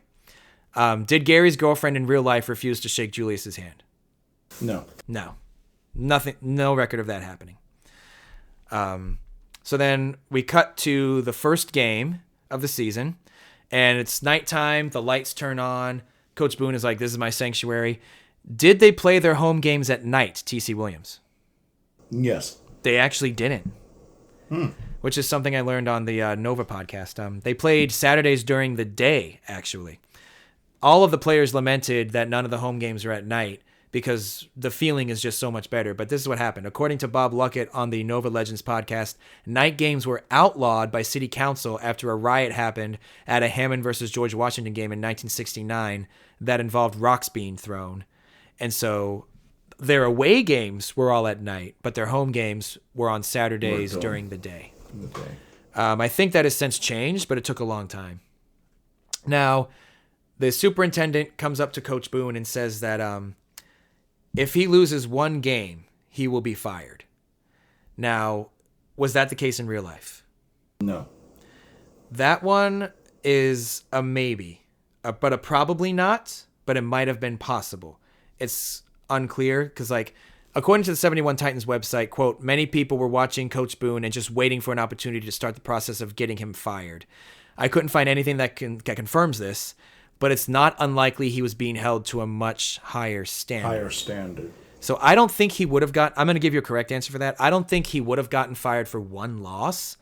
Right. But I also see it wouldn't have helped. Yeah, it would not have helped. There might have been the potential, but that probably wasn't the case. If he lost a few games, then maybe, yeah. Now, was the Titans' first game against Hayfield? No. No, that's correct. They played Herndon, not Hayfield. Herndon. Before the game starts, we see Julius's dad sitting in the stands, and the audience, the crowd themselves, have segregated themselves. There'll be a little bit more on that later, so wanted to point that out. And now we also see Coach Boone throwing up to the side before the start of the game. Did he throw up before the first game? No. Yes. Oh. Yes, and because according to him, he would get so nervous that he'd throw up before every game. So I guess he had a weak stomach. Coach Boone in the locker room says before the first game, quote, like all other schools in this conference, they're all white. They don't have to worry about race. We do. Did they? Yes. No. No. All of the other teams they faced had been integrated. So no, they did not have to worry. All right, so at this point in the movie, the game's happening, and we start seeing Cheryl on the sideline, Hayden Panettiere freaking out, and just, come on. Ah! And then I'm laughing at it, and then I realize, oh my God, that's me. Yes, that is 100% literally you me at sports. Yes, when I'm watching, especially the Panthers, when I'm watching them, that is me. Like, him at all sports that things. says so much more about me than it does about Hayden Panettiere. Yeah, no. And then Nikki turns to Mrs. Boone and is like, "Are all white girls that crazy?" The answer is white. The answer is white men, but yes. I was about to say, yeah, great line, and from what I can attest, the boys too. But Actually, mostly the boys. Mostly the boys, but yes. Now, in this game, in the events of the game, did Hayfield actually score at least one touchdown when they played them? Yes. Yes. That final score was 26-7 Titans. Now, did Herndon, the team they actually played first, score any touchdowns? No. They did not. Titans won 19-0 on that game. Now, Go Titans. so we see Petey Jones. He was a linebacker. Sorry, he was a running back at the beginning of the movie, and then he's brought over to the sideline because he fumbles, and Boone is yelling at him, and Petey's can't do it. He can't play, so he benches himself. Oh no, Boone benches him because he just can't do it. But Yost goes to him and is trying to talk him down. He said, I can't play for him, man. It's like, no, come play defense for me because Alan, Ryan Gosling doesn't exist. Ryan Gosling doesn't exist. That's a weird conspiracy theory to have. But anyway. Especially since we've all saw him in Barbie. Yeah. But like Alan, Ryan Gosling's character doesn't exist. But Alan can't cover his man. Like he's getting open the whole night. And that's one thing that Cheryl is so upset about. Freaking out on the sidelines like me. And she said, I want you to go in for Alan and cover him because you're a running back. You're fast. You can do it. And so that happened. So did Petey Jones in real life play running back and linebacker for the Titans? Yes. Yes, he did. Now, since Allen didn't exist, was a switch with Petey to linebacker made at all in the season? Yes. Yes, it was. According to Coach Yost in his DVD commentary, a linebacker was replaced with Petey. Kirk Barker on Nova Legends theorized it might have been Chris Kusling, but couldn't precisely recall. Now, did this happen during the first game of the season? No. In the same commentary, Yost said the switch happened between games. In the background, when Petey comes into the game and is now doing awesome, he is covering his man, making all the defensive plays, a big reason why they win the game in the movie. The song Superstar, parentheses, Remember How You Got Where You Are, end parentheses, by The Temptations is playing. Did that song exist in time for the movie? Yes. It did not, actually. What? Because the song was released on October 17th, 1971. The first game of the season was in September. Okay. So not all of these songs were able to be in time of the release of... Wait, no, not release of the movie.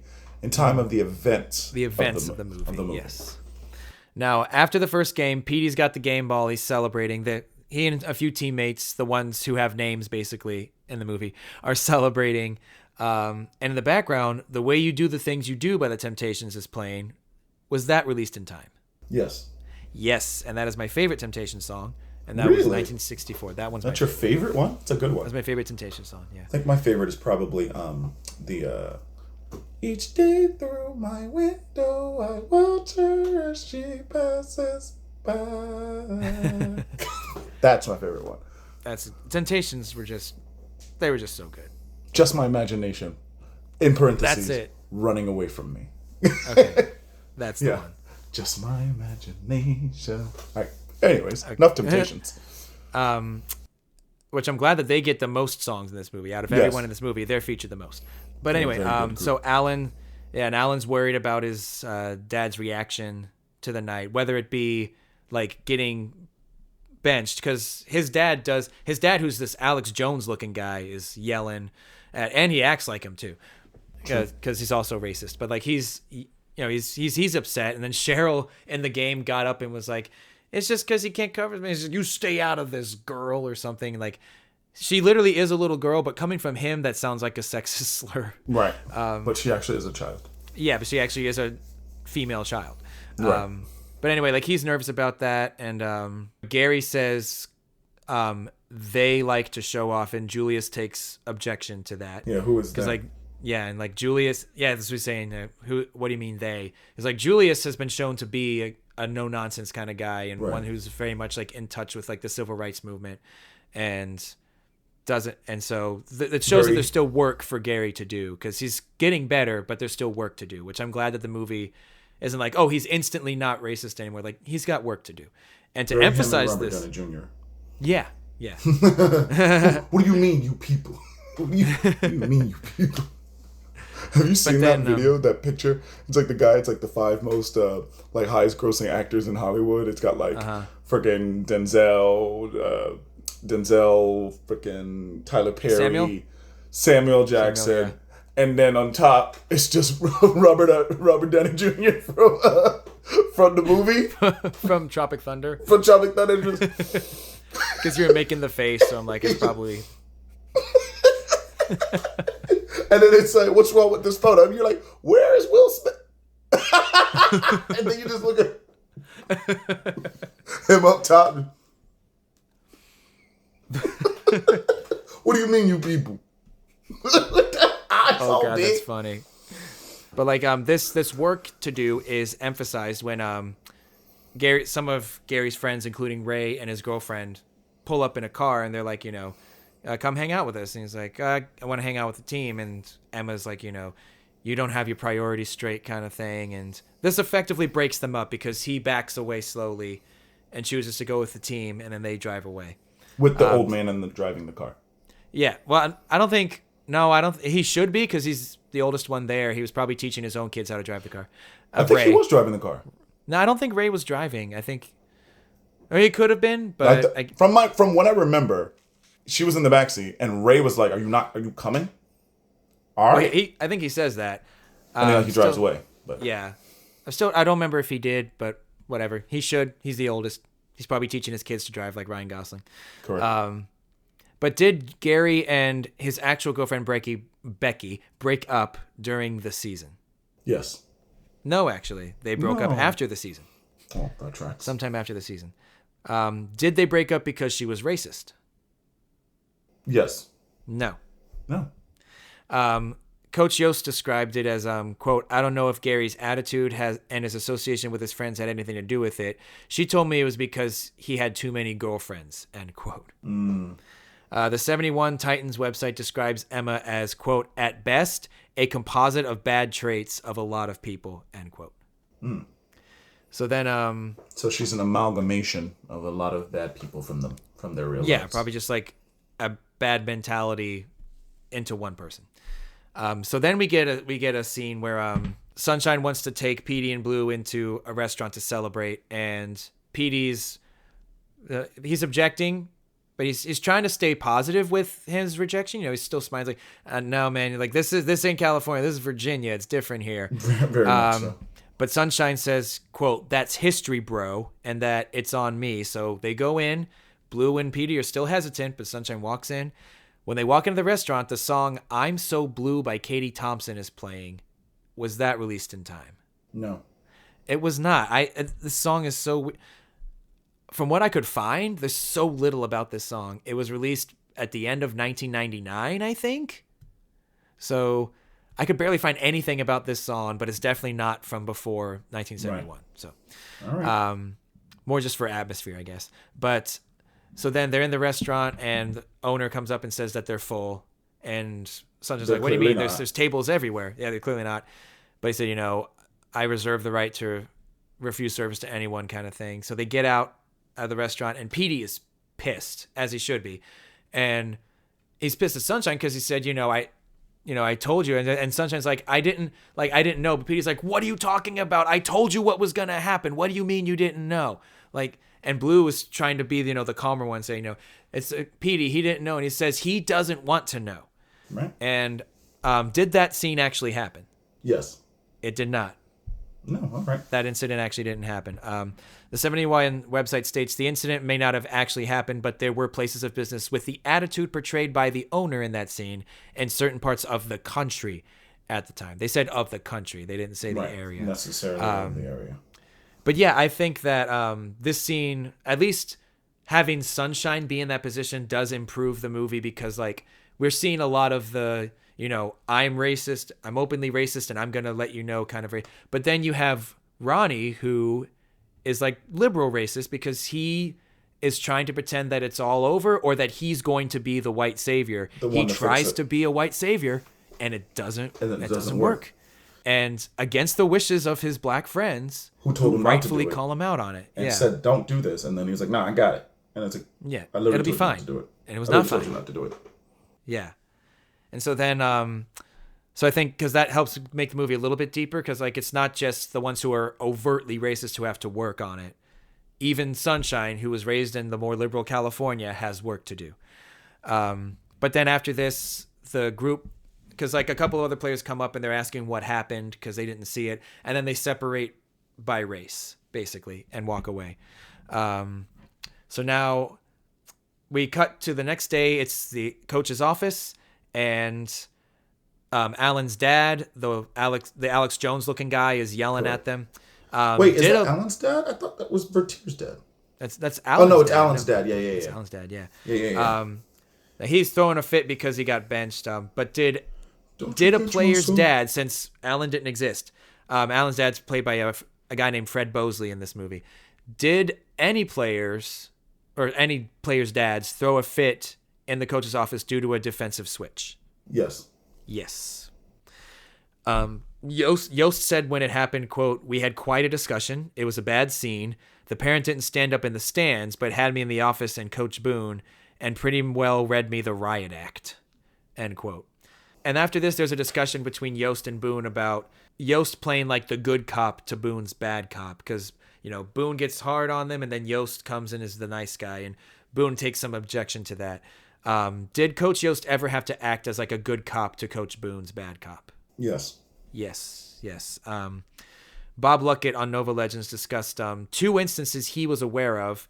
He said they didn't see too many interactions between Yost and Boone because they were handling different parts of the team, but that there were moments where Yost consoled players after they were lashed upon by Boone. So it did happen to a degree. And like Boone writes it off as like he points out that Yost is coddling the black players, not really the white players, when he's coming down hard on them. And in Boone's eyes, he says you're not helping them by patronizing them. Because he says the world doesn't care about how sensitive the kids are, especially the black kids. So that's like a good peek into Boone's life and his mentality. Right, and why he's tough on them. Yeah. And so now we cut to Gary's house. He's, first we cut to Julius playing some basketball. Gary's supposed to go meet him for basketball. And we see his mom, played by Marion Guyot. I don't know if I said that right, but she talks about, like, you know, she's very against Gary going to play with basketball with Julius. And she's like, if your father was still alive, did Gary's dad die before 1971? Yes. Yes, he did. He passed away in 1969. But he and Gary's mother had actually divorced when Gary was around 8. Oh. So it really wouldn't have mattered what her father. If your father was still alive, okay. Well, he wouldn't be here. He wouldn't be here anyway. So he still wouldn't be here. But did Gary actually no-show a basketball game with Julius in real life? Yes. No, I couldn't find anything proving it. But it's unlikely. So now we're at the second game of the season, and I already mentioned that they played Herndon in their first game, not their second game, because it's against Herndon.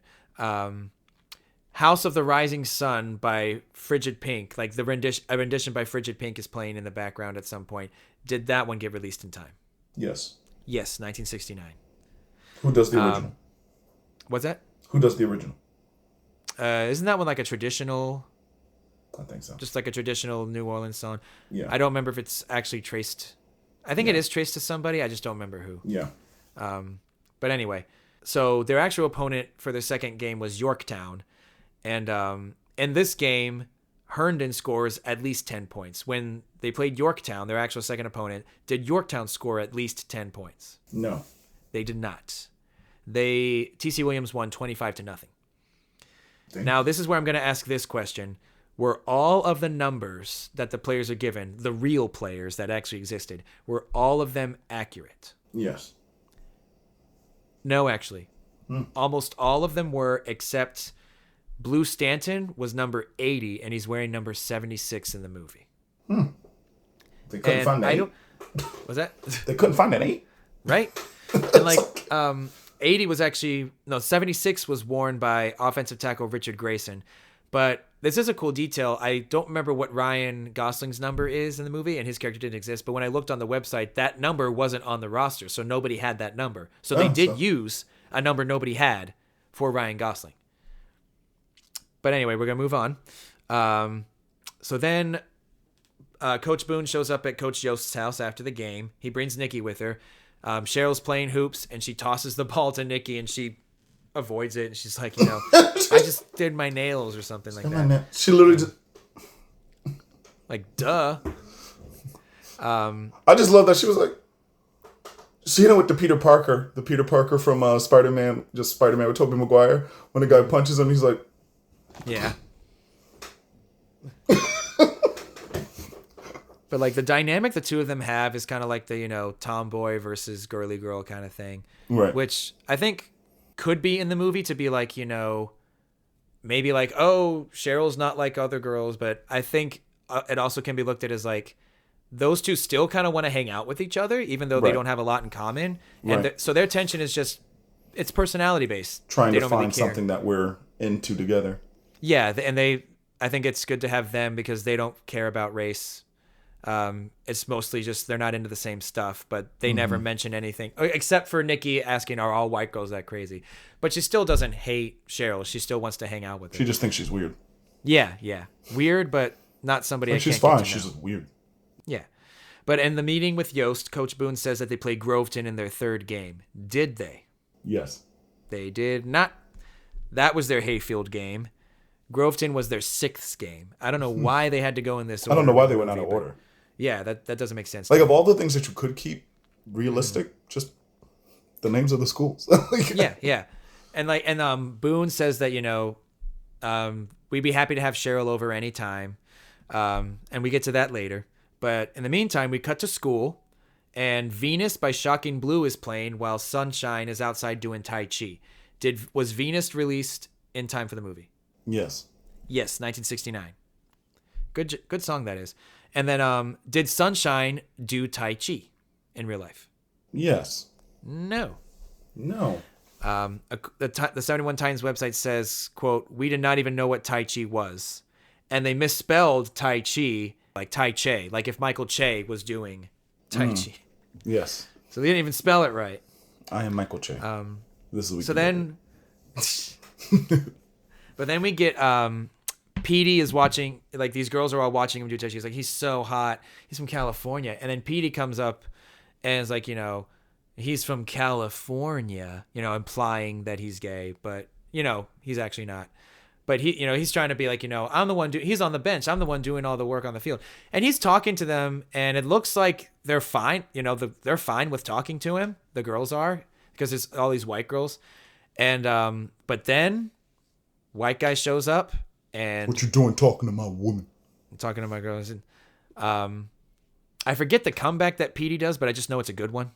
It was very good. I forgot. Maybe I'll play it here. I don't see any livestock around here, so I don't know what you're talking about.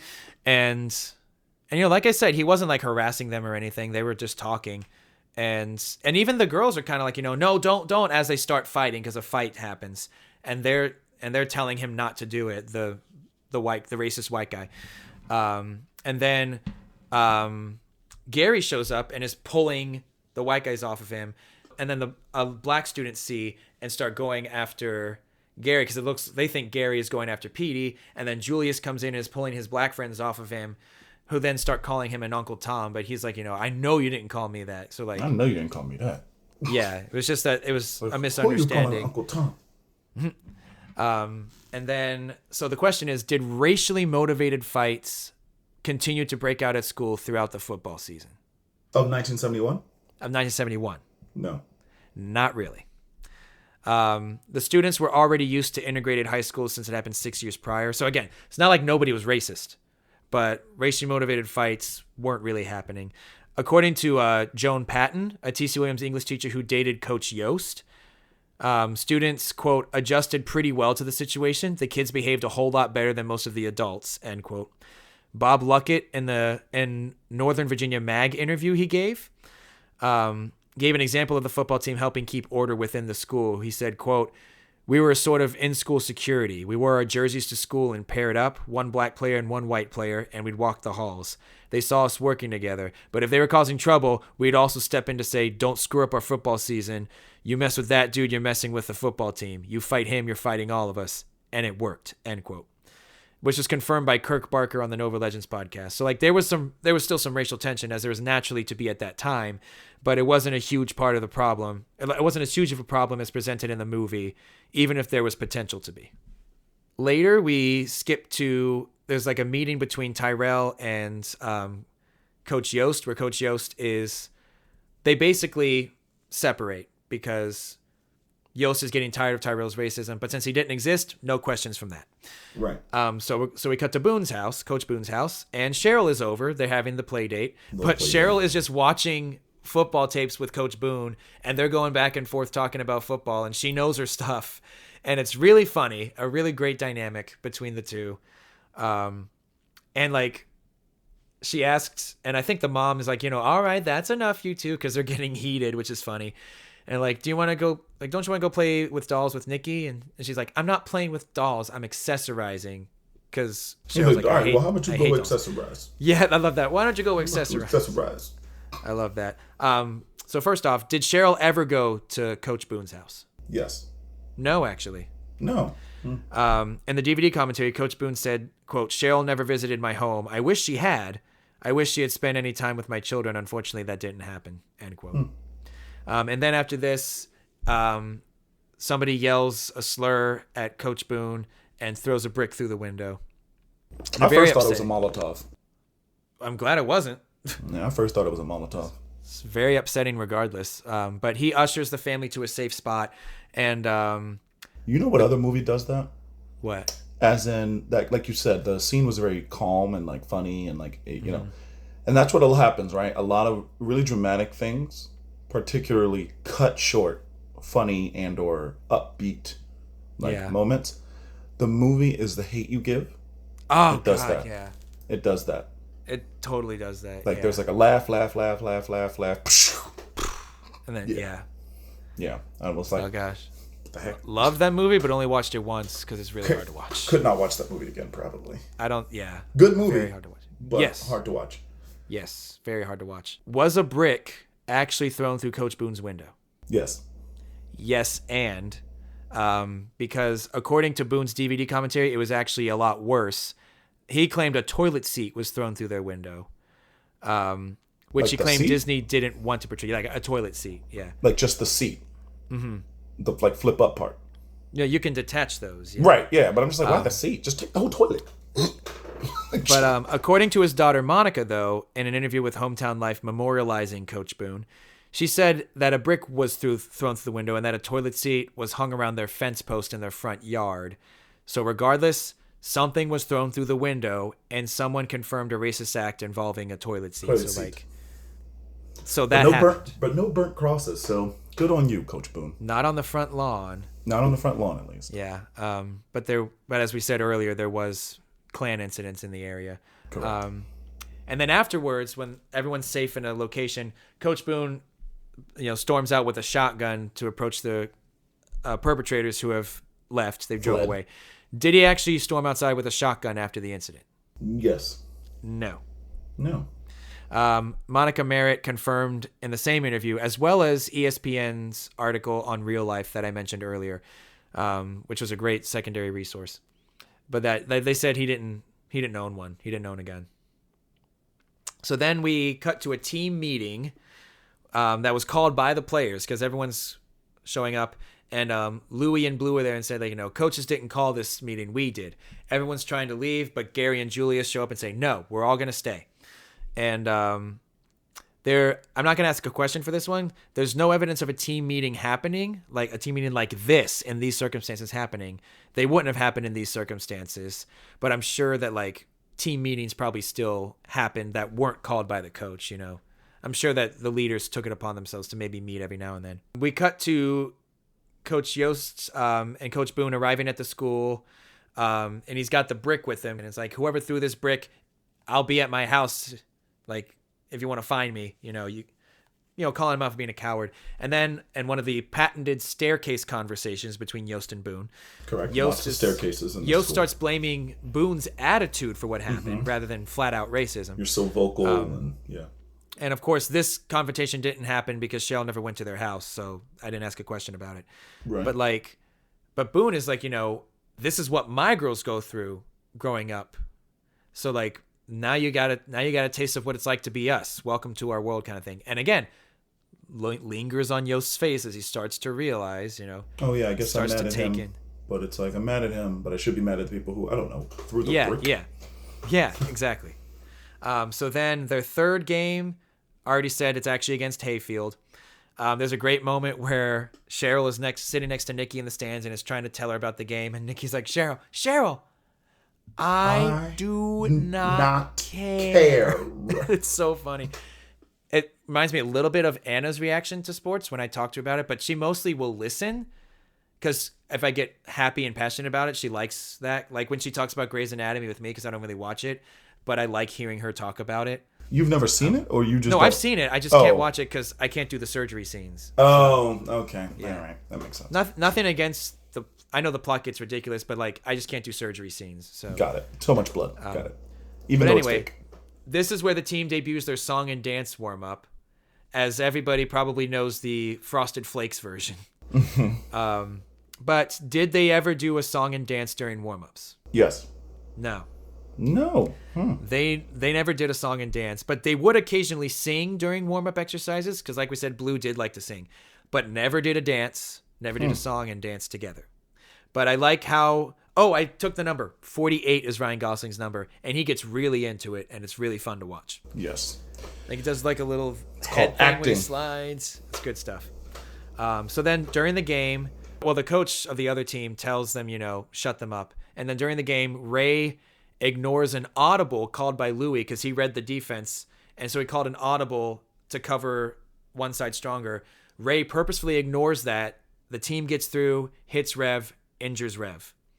So then the doctor, I love how the doctor is immediately like, oh, you got a broken bone in your wrist. You're not going to throw again this season. Like that quickly? Like, don't you have to like take an x-ray or something? No, he's broken. Like assess the pain on the sideline instead of No, he's good. broken wrist. No, he's done. I know they have to consolidate it because it's a movie.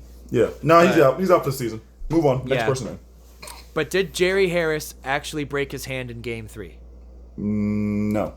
No, he did not. There's no record of him breaking his hand. Sunshine himself stated on Nova Legends that he can't recall it happening that way.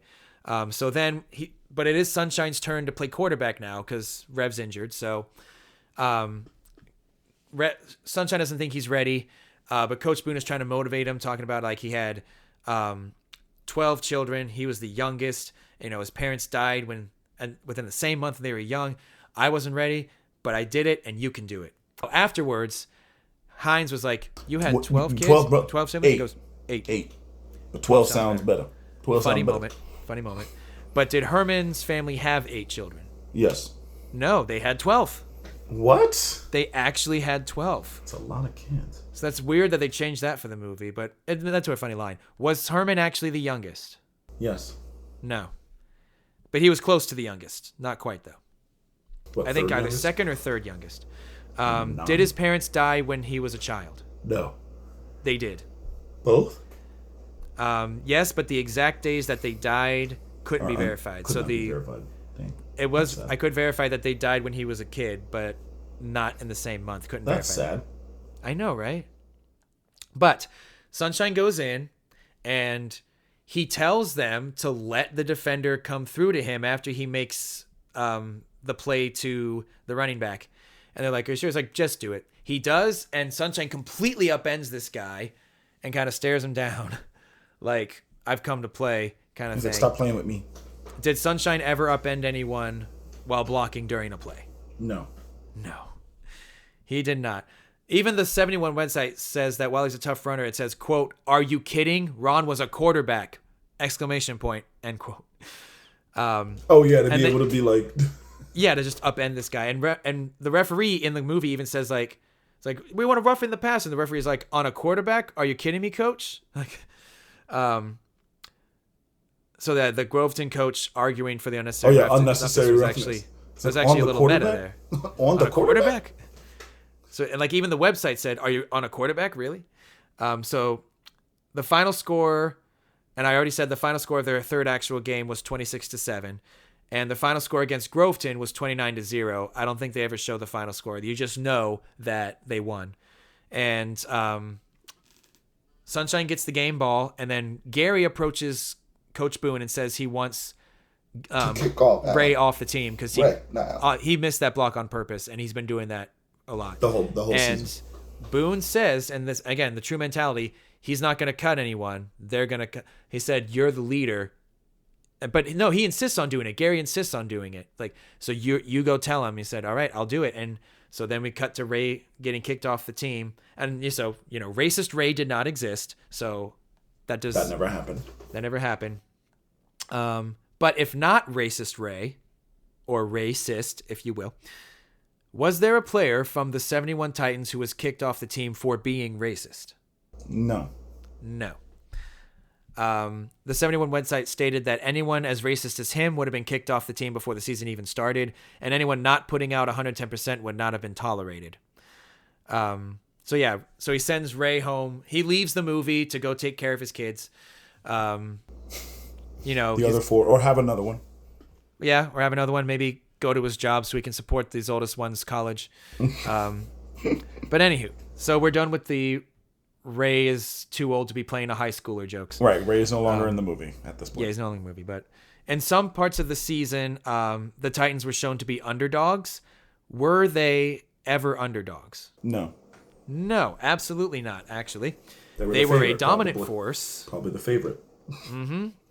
They were dominant largely because it was the best of 3 schools in one. So it's forming a super team, basically. There were 7 regular season games and 9 games, including the playoffs, where they shut out their opponents. Jeez. They held 3 teams to negative yardage, negative 15 yards to Herndon, negative 55 to Madison, and one we'll talk about later. So there's a moment where we cut to a moment where Julius is in Gary's neighborhood. It's a white neighborhood, and then a police officer pulls up, so he gets nervous. And the police officer starts complimenting his team, the football team. But the officer's got this look on his face like he's so sketchy about it. Like, you can tell that Julius is nervous with your presence. Why are you being so sketchy? And if Julius wasn't a football player, it would not be good. Like, you just get that vibe. Wouldn't been a different situation. Yeah. Why are you in this neighborhood? Mm-hmm. But so that happens, and then Julius is let inside. He goes to Gary's mom, who does hold her hand out, but he just brings her in, huge hug. And I thought that was really sweet. Picks her up. Yeah. Little cheesy, but I liked it. Good cheesy. And then Peace Train by Cat Stevens is playing. Did that one come out in time for the movie? Yes. Yes, just in time. September of 1971, so just in time. Oh, wow. Nice. All right, so now we get a nice, I call it a success/racism eroding montage. And it's set to Lawn Cool Woman in a Black Dress by the Hollies. Love that song. Was that song released in time for the movie? Yes. It was not. Oh. 72? The song was released as a single on April 17th, 1972. The album it's from, Distant Light, was released in the UK on October 8th, 1971, but in the US, it was released at the same time Long Cool Woman was released. And since it's a montage featuring someone filming them, it's easy to see that this was like an editor, that cut it to this song. But in the film, someone called a radio station requesting the song, which didn't exist in America yet, so it doesn't check out. Great song, great montage, doesn't check out. So in this montage, it shows that the 4th game was against Northside. Was it? Yes. No. They never played Northside. They played Jefferson in their 4th game. But was there a Northside High School in Virginia? Yes. Yes. There's a Northside High School in Roanoke, which is 3.5 hours away from T.C. Williams. Correct. Which I'll make a note now. T.C. Williams is now called Alexandria City High School. And do you know why they changed the name? I think, wasn't T.C. Williams a racist? Yes, quite. He was an area superintendent who was very much pro-segregation and fought hard to keep it that way. And once he was out, that's when they started pushing for integration. So it was ironic that the high school in America that is now associated with integration was named after a pro-segregationist. Right. Like, that's so weird. That's actually fun. Yeah, there were a lot of pushes to get them to change the name, but it eventually worked in 2020. 2021, I think, was when it officially was changed. But which was also nice to see, like, the players on the Nova podcast, when they were asked about it, a lot of them were understanding of it. And I'm like, oh, okay, good, because I was afraid they would launch into something about it being like too woke or something, but they didn't. No, they said they understood. That they were, that some of them were upset, but they got it. They understood. Mm-hmm. Anyway, I want to point out my favorite part of the montage is when they put Titans Eat Free on the chalkboard, and then it shows Gary and Blue just nomming down, and then they erased it immediately. They're like, no more. Hilarious. Y'all gonna eat us out of house and home. Yeah, no documented instance of that happening, but that also means there's nothing saying it didn't. Correct. Coincidence? I think not. Anyway, but as the montage continues, we see the stands at games becoming more integrated. Was this a real trend for the Titans games? Yes. Yes, actually. Bob Luckett remembers the stands full of people keeping to their own, sitting according to race, and then becoming more mixed and united as the team dominated. And former defensive back Derek Sugarbabe Hobson also recalls this. We cut to a Hall of Fame dinner after the montage, which obviously didn't happen because there was no Hall of Fame, as I said. Correct. Cheryl reminds me of me, except I could have maybe done this with football, but not as in detail as Cheryl did. As a 9.5-year-old, I would probably be talking about SpongeBob. But she's talking to some adults about playing Jefferson and being down by 4 with 10 seconds left. Were they? No. No, they whooped them 25-0. Yost is talking to, I don't remember who, someone with the Hall of Fame. Yeah. Some old white guy. And he mentions a Coach Tabor of a never specified team that they're set to play in the regional championship. Did the team that they played, which ended up being Annandale, did they have a Coach Tabor? No. No, they did not. Coach Tabor was made up for the movie. And the real coach was Bob Hardage of Annandale. So anyway, we cut to the regional. That's where Go ahead. That's where Mike went, right? Annandale? Mm-hmm. No, I didn't know that actually. Yeah, that's where Mike was from. Wow. Well, good for Mike because they had a really good football program. But anyway, we end up seeing like they're watching TV and then there's Coach Tabor and he says some really racist things about Coach Boone and he doesn't want to switch tapes with him. He specifically calls him a monkey. Mm-hmm. And Coach Boone, the gears start turning in his head. Like he knows what he's gonna do. Monkey, huh? Mm-hmm.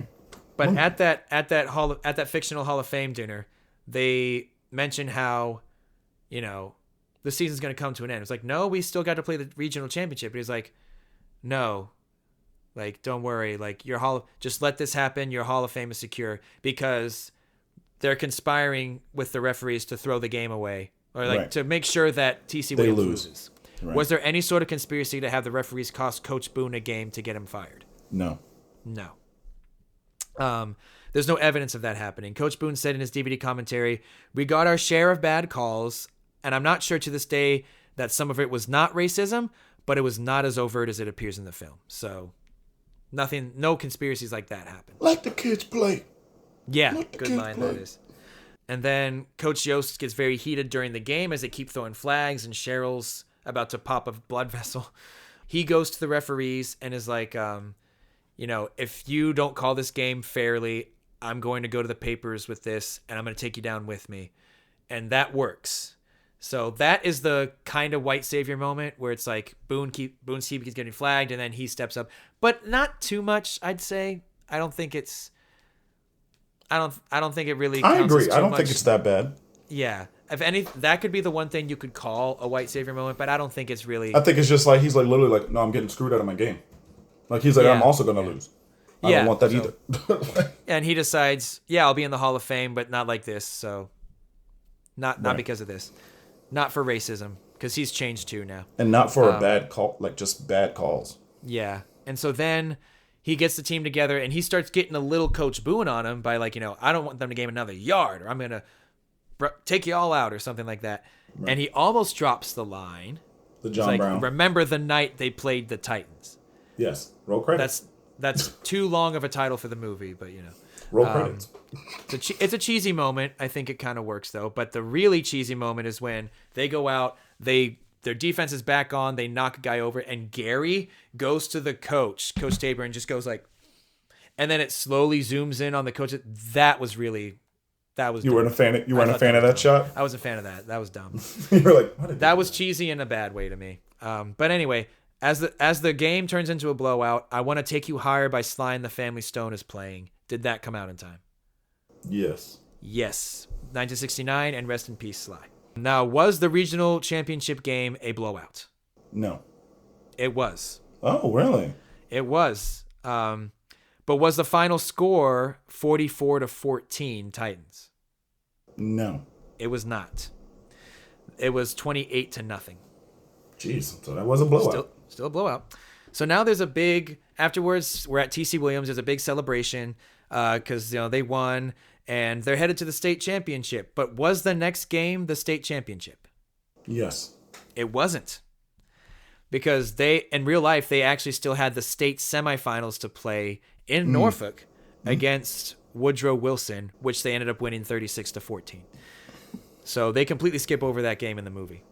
Gary wants to head out with Julius. He wants to go paint the town, basically. And, I remembered in the game, Petey kept getting flagged for holding, and he benches himself. He can't do it. He's like, I want you to go out there. It's going to be fine. But he can't do it. He leaves. He walks out on the team, and then they put Alan in, who didn't exist. And you see like Sunshine trying to talk to Petey about what happened during the game, but Petey won't talk to him. So there's probably still some animosity from the restaurant incident, within the universe of the movie, because it didn't happen in real life. Mm-hmm. And then Gary goes to Julius. He's like, "Come on, let's go somewhere. Let's drive somewhere." And Julius is like, "Nah, I've got to spend time with my girlfriend tonight." Yeah. He's like, "Where you gonna go?" And he says, just somewhere. I don't know where, but I'll see you later. And then Emma comes up to him, the ex-girlfriend, and kind of starts apologizing, whereas like, it's going to take me a little more time. But there's still not a thing. Was that? But I can get there. Like, that was her whole thing. She wants to try to get there, but she says it's going to take her some time. But they're still not together. He's just like, promise me that you root for us in the state championship. As they finish their conversation, I'm getting chills thinking about it because I love this song and this scene and like what happens afterwards. But Fire and Rain by James Taylor starts playing. Mm-hmm. Was that released in time? Yes. Yes, 1970. Love me some James Taylor. Yeah, remember when we went to the inauguration? And the second Obama inauguration, and James Taylor played. And you were so excited. I was like, who is this?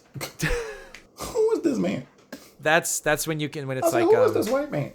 I was excited for Beyonce too, but it was just like, obviously, like, the two of us, I'm the one that's gonna know James Taylor. Like, I was like, I'm here for Barack Obama. Why is this white man here? But they started introducing him as like, multi-Grammy award winning. Everyone starts getting excited because they think it's gonna be Beyonce, and they say James Taylor, and I was the only one who was like, "Woo, James Taylor!" Everybody was low. I was the only one who reacted. Get Beyonce out here. But she came out eventually. It was a very well lip-synced rendition, but she still had to record it, and she always sounds great. Yeah, live or recorded, Beyonce sounds awesome. So Beyonce's phenomenal. Beehive, don't come for me. She doesn't have to. She could lip sync if she wanted to. Beehive, don't come for me. I didn't say anything about her. Yeah, I didn't care that she lip synced. It was still great. I was just mad James Taylor was there. I was like, who is this man? I was not mad. James Taylor, great musician.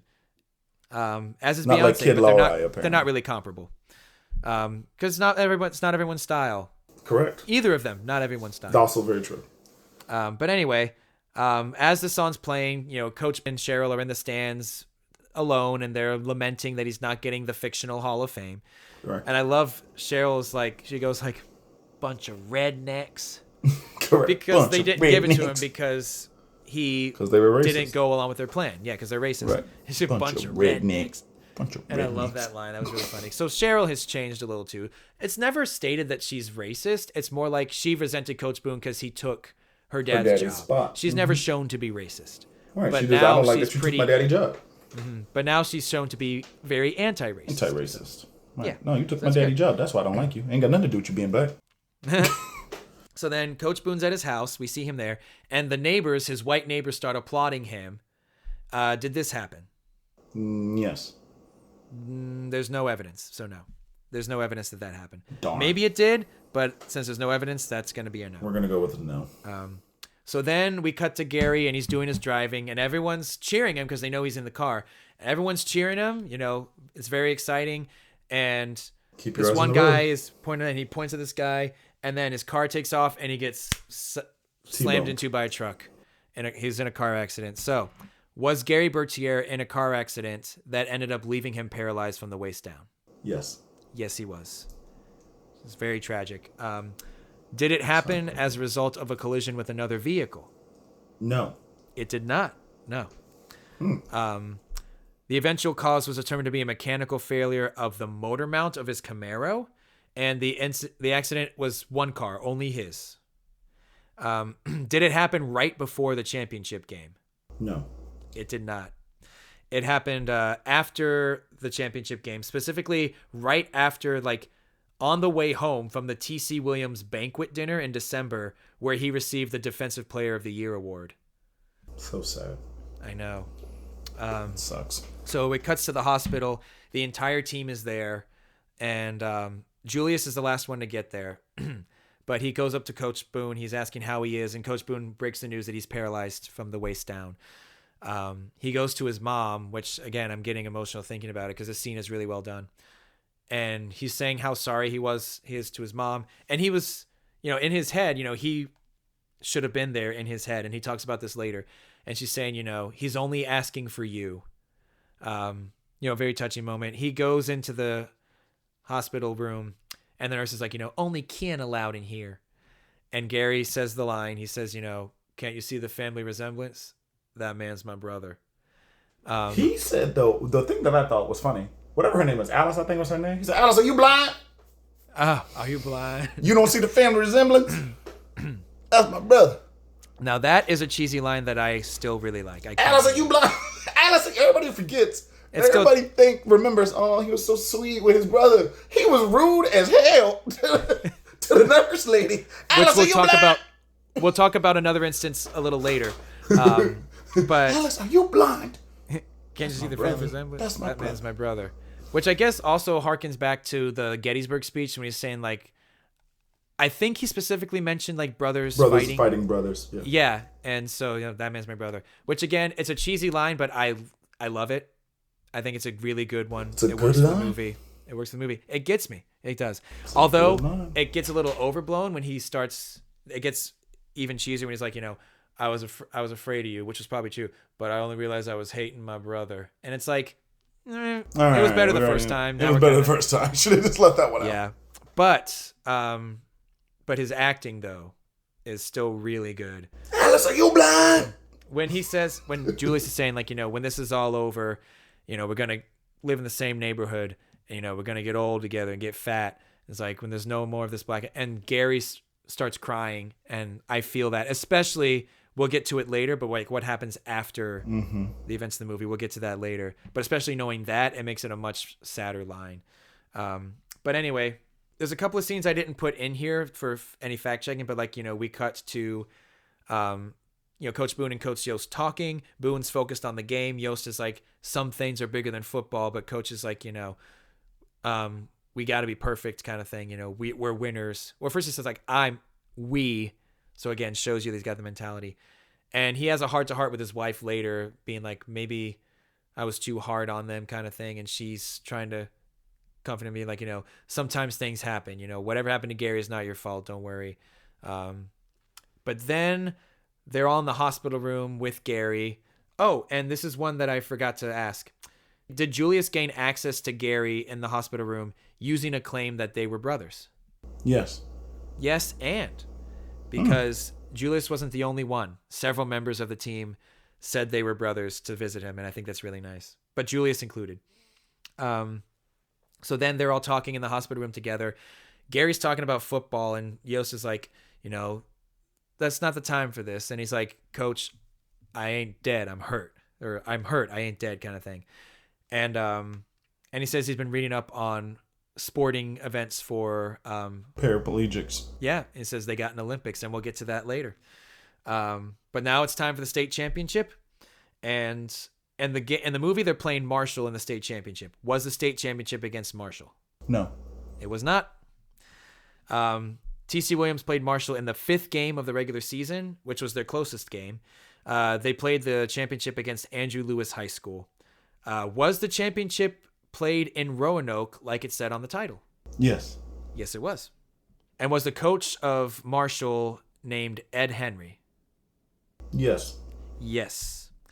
And was he a revered Virginia high school football coach? Yes. Yes. In fact, he is now in the Virginia High School Hall of Fame that did not exist in At the time, 1971. but now does.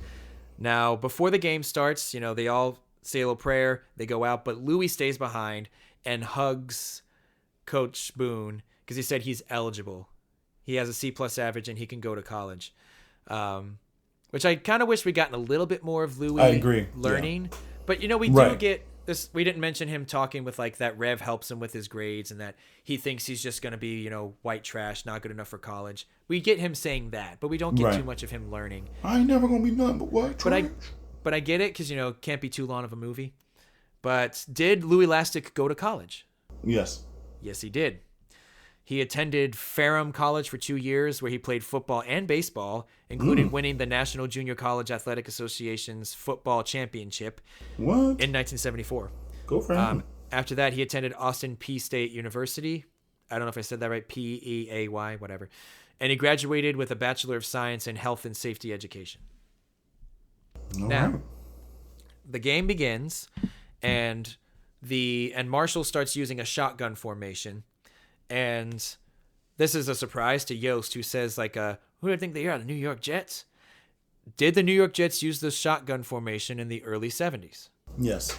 Yes, that was not common, though. According to Wikipedia and Jets fans on a forum, so this is dicey, but still, they experimented with the shotgun formation to help Joe Namath's ailing knees, and I couldn't really find a definitive source on it, and especially since the Wikipedia article didn't have a source cited, but Jets fans remember them using a shotgun formation, so we'll go with that. All right.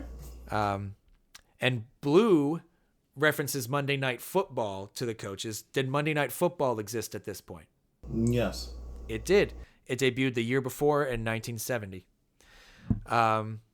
This is where we get... the game's not going the Titans' way. Gary yells at the TV, and then the nurse comes in. Do not come in here, or something like that. And she throws the shoe. Come in here. Which made me laugh, but poor nurse. That poor nurse. Alice, you're blind. Alice, don't come in here. Calls her blind, throws things at her. Don't come in here. The only thing he was missing was the Stone Cold Steve Austin beating up Vince McMahon bedpan smack. Oh my gosh. He throws it, hits, and you hear, What's wrong, Gary? Do not come in here! Don't come in here. Do not come in here! Oh, that's good. That is one of my favorite wrestling moments. That's so well timed, so comedically well timed. She's like, It's the sound effect. Ding. It is, and did you watch The Good Place? Yeah. Remember, and when she's in the actual Good Place, she's like, the bedpan that Stone Cold Steve Austin used to beat up Vince McMahon. Yes. And I literally see it and I hear it in my head. All right, well, let's keep going because we're wrapping up. Hopefully, I want to get through this. It's been going on a long time. Yeah, my battery's at 8%. So yeah. Halftime comes. We'll push through. Halftime comes. The Titans are losing. Were the Titans losing at halftime against Marshall in their Marshall game? Yes. They were, yes. Was it 0-7? No. No. Good job. It was 7-13. Oh, okay. But were they losing at halftime against their actual opponents in the state championship? Yes. No, they were not. More on that later. So then a locker room speech happens, as is standard with, sports movies. And, sports things. And Boone tries to, kind of backpedal from his perfectionist and is like, we had a good season, whatever happens. But Julius is like, with all due respect, you demanded perfection of us, and we are still perfect now. We want to finish. So, motivational locker room speech. I prefer the one from Little Giants, but whatever. So then, as the second half starts, Up Around the Bend by Creedence Clearwater Revival starts playing. Good song. Was that released in time? Yes. It was, 1970. So then, so the game continues. Titans are doing better. Defense is coming more alive. I believe they get a field goal in this version. And there's a part, it's toward the end of the game. Titans need a break on defense. Like, they need a defensive stop. And there's a scene of, like, the Marshall player running, and Julius is chasing him. And the running is so funny. Oh, yes. It's the way they're so running. funny. It is not how a football player would be running. And it's so hilarious. And some of these football scenes aren't the best made. Like, not all of them. There's a lot of good ones, like good editing, but like, you know, this was not one of them. It's so funny the way they're running. But Julius gets the tackle and they fumble the ball. Titans pick it up. The game is winding down. Cheryl can't watch, which is hilarious. She's like, no, I can't. No, don't. And Nikki's trying to. It's okay, down. girl. It's okay. Which is really funny. Again, I can relate, which again is probably not a good thing. So then they bring Rev in because they got to throw something at him that they're not prepared for. So they bring Rev in and they call a reverse to let Rev run it, and it works. It's 20 from their own 25-yard line. Rev gets it, and all the blocks are successful. Rev gets a touchdown to end the game. Titans win 10-7. So, did they win the state championship game at the last minute 10-7? No. They routed Andrew Lewis in a 27-0 shutout. This was the third game that they held a team to negative yardage of offense. I mentioned it earlier. -5 to be exact. And Bob Luckett said on Nova Legends that one of the biggest injustices of the movie was not showing the domination against Andrew Lewis, because he felt it could have better shown how the team came together as one. But on the same podcast, Sugar Babe Hobson understood the change and said, you know, that was boring. Who wants to hear about a state finals where you beat someone up 27-0? So he understood the change for movie purposes. All players on that podcast understand the changes in the movie or have made their peace with them and still appreciate the movie as a great story. Right. Which so do I. Did they win their Marshall game 10-7? Yes. No, wait, no. I will count that as a no. No. I said wait. Because you said it before I could correct you. Wait, no. Yeah, they didn't. They won 21-16. Did they beat Marshall after a 75-yard touchdown run? Yes. They did. Yes, that's true. Now, was it on a reverse? No.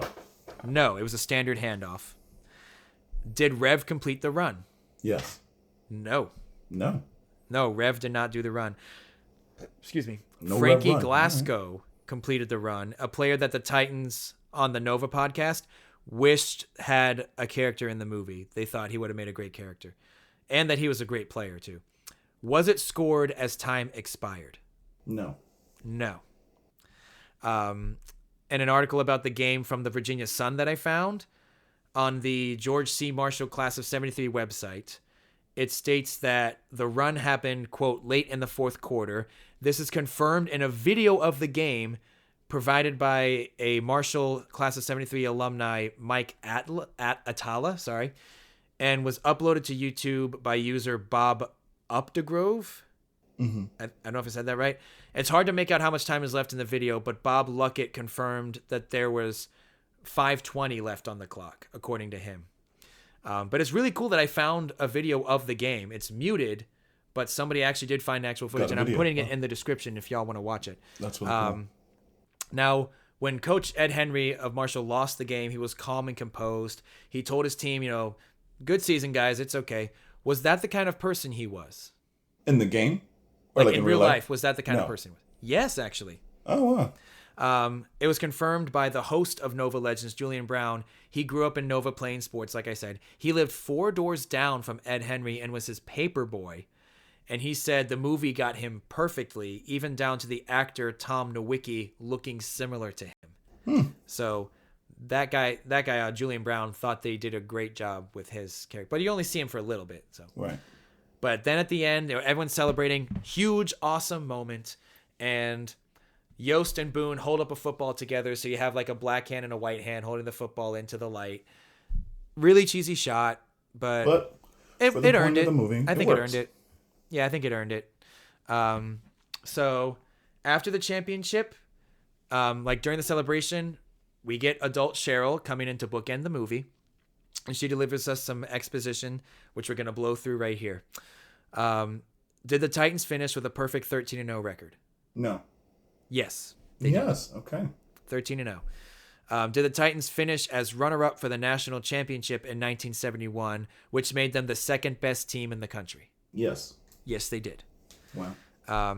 Did Gary Bertier win a gold medal for shot put at the Paralympic Games like Cheryl said he did? Yes. Yes, he did. Gold medal. And yeah, gold medal. Gold medal. Gold medal in shot put. Good for him.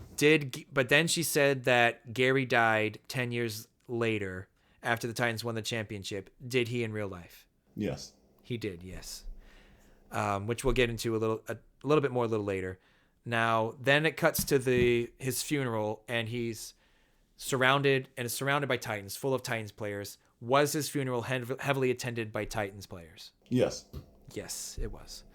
Now, did his funeral happen in the fall? Because there is leaves everywhere. It's all over.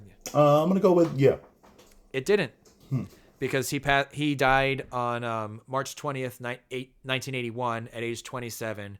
So it would have been the spring. Jeez.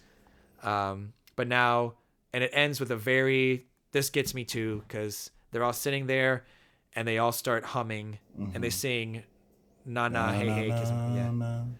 Hey, hey, goodbye. And they all walk by the casket and pay their respects with a point. Very touching. And you see Boone and Yost together as the movie ends. But we get an epilogue. So again, we're going to blow through this epilogue. And it states that Coach Boone coached the Titan for 5 more years. Did he? Yes. Yes. Did he live in Alexandria at least until the year 2000? Yes. Yes. As previously stated, he was forced to retire in 1977. And after the movie came out, he launched a career as a motivational speaker, but he was still based in Alexandria. And in fact, he passed away in Alexandria on December 18th, 2019 at age 84. All right. Because this will help, because the epilogue is up until 2000. This will help Obviously. for after that. Yeah. It says that Coach Bone and Coach Yost remained friends in their lifetime. Did they? Yes. Yes, they did. Yes. Now, I couldn't validate the accuracy of Yost's epilogue. The Washington Post claimed that he had retired in 1996, but Kirk Barker claimed that he didn't coach the Titans the next year after the championship game. So I don't remember when it said he retired. I think in the movie it said 92. Maybe I forgot to take that down, but either way, I couldn't verify if that was accurate or not. But the real Bill Yost passed away on May 23rd, 2019 at age 94. Wow. So they Long both life. died the same year. Long life. Now, was Gary killed by a drunk driver in 1981? No. Yes. What? He was actually killed by a drunk driver. Yeah. So he got in another car crash. Yes. Jesus. Is the gym at the now Alexandria City High School named after Gary? Yes. Yes. That part was correct.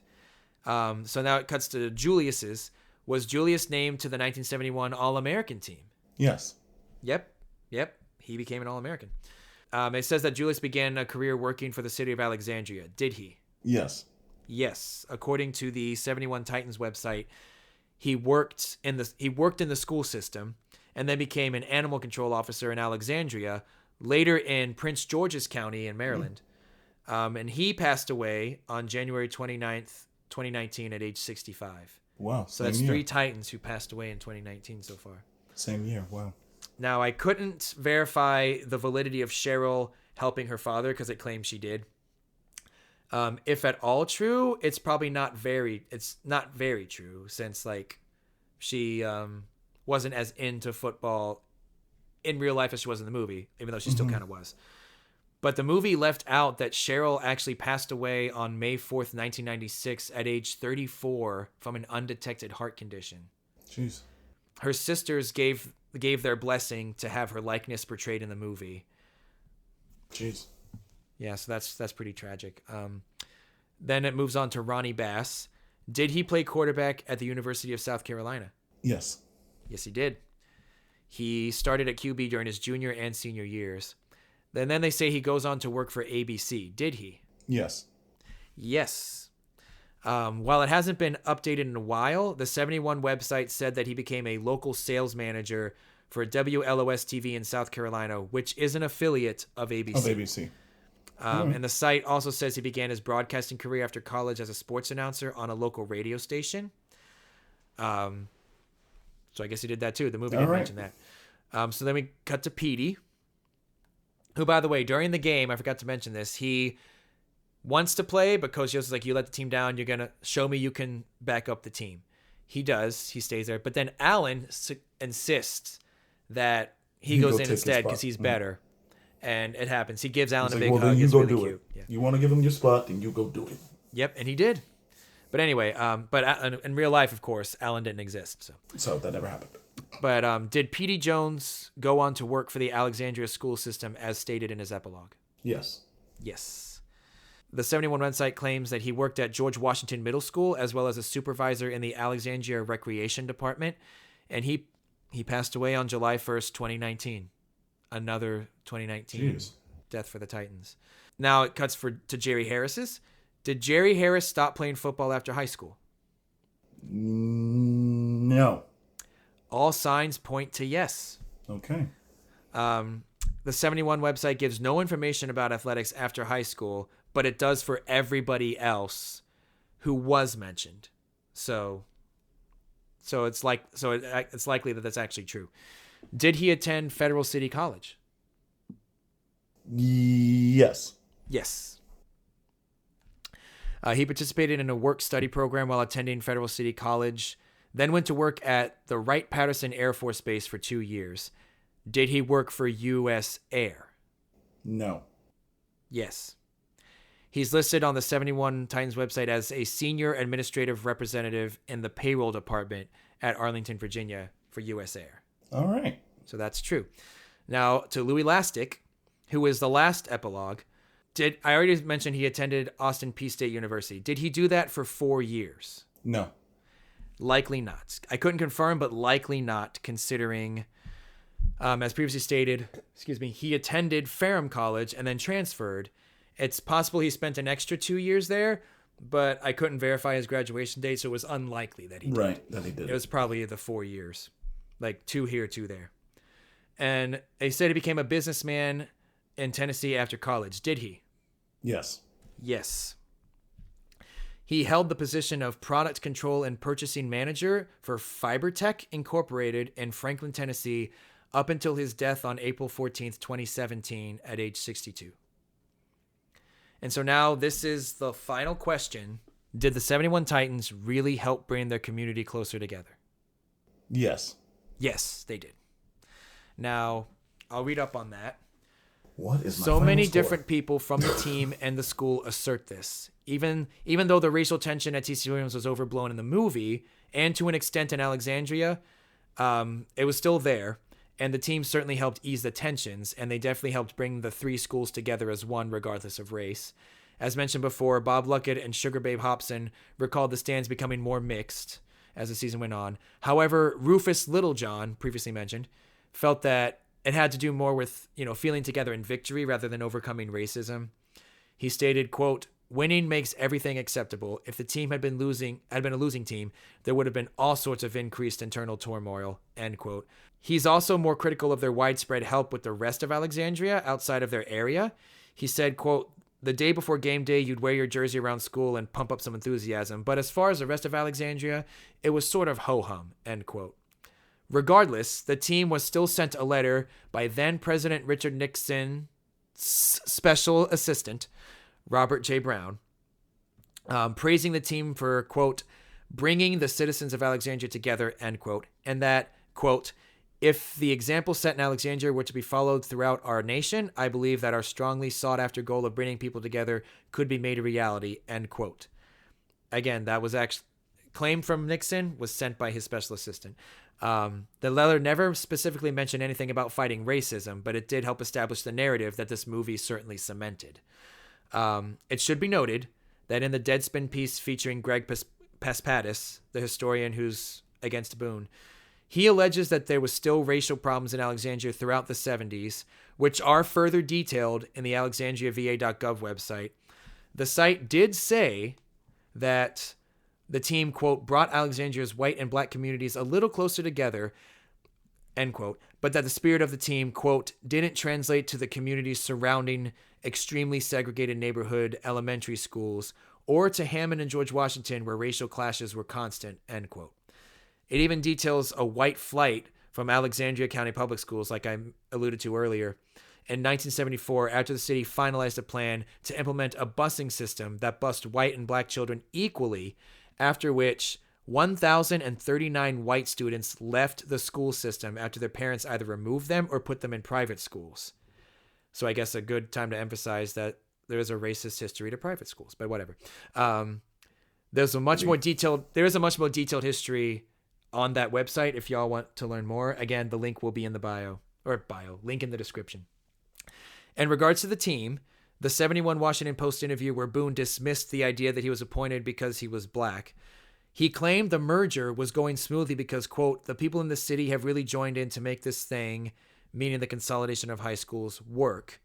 I get calls before each game from business and wishing us well. After a game, my phone doesn't stop ringing with people offering congratulations. If prejudices are there, the people who hold them should be in Hollywood, California, because there's some damn good actors, end quote. And then after the movie came out, his motivational speeches contained stories about facing violence during that season because of him being named head coach. So there's a chance that he lied in the interview, like I said earlier, to us not to besmirch the people in the area when he needed them to come together and when he felt like his job was precarious, especially with the examples of racial problems continuing after the Titans' victory. Right. But it could be the other way around to fit the mold Denzel Washington's performance created for him now that he wanted to be a public figure that they looked up to. Regardless, before the movie even came out, the people in Alexandria were citing the 71 Titans as a factor helping the area come together, according to Gregory Allen Howard, like I mentioned earlier. So even if the movie exaggerated just how much they helped, it is safe to say they did. They did something. Yep, and that's the movie, and that's all I could find about the validity of the movie. And that is Remembering the Titans, ladies and gentlemen. That is us remembering the Titans and remembering the true story of the Titans. So what is my final score? Oh boy, so 6. No, I have to say it every time, don't I? 6. You got 144 correct, and based on my count, it was the 208 actually. So it was 208. So out of 208, you got 144. So let me do the calculating here. You got a 69. Nice. I knew you would. Nice. Nice. Was it? And I was rounding and everything. You got a 69. Nice. So well done. You got a 69 on this. What is my final score?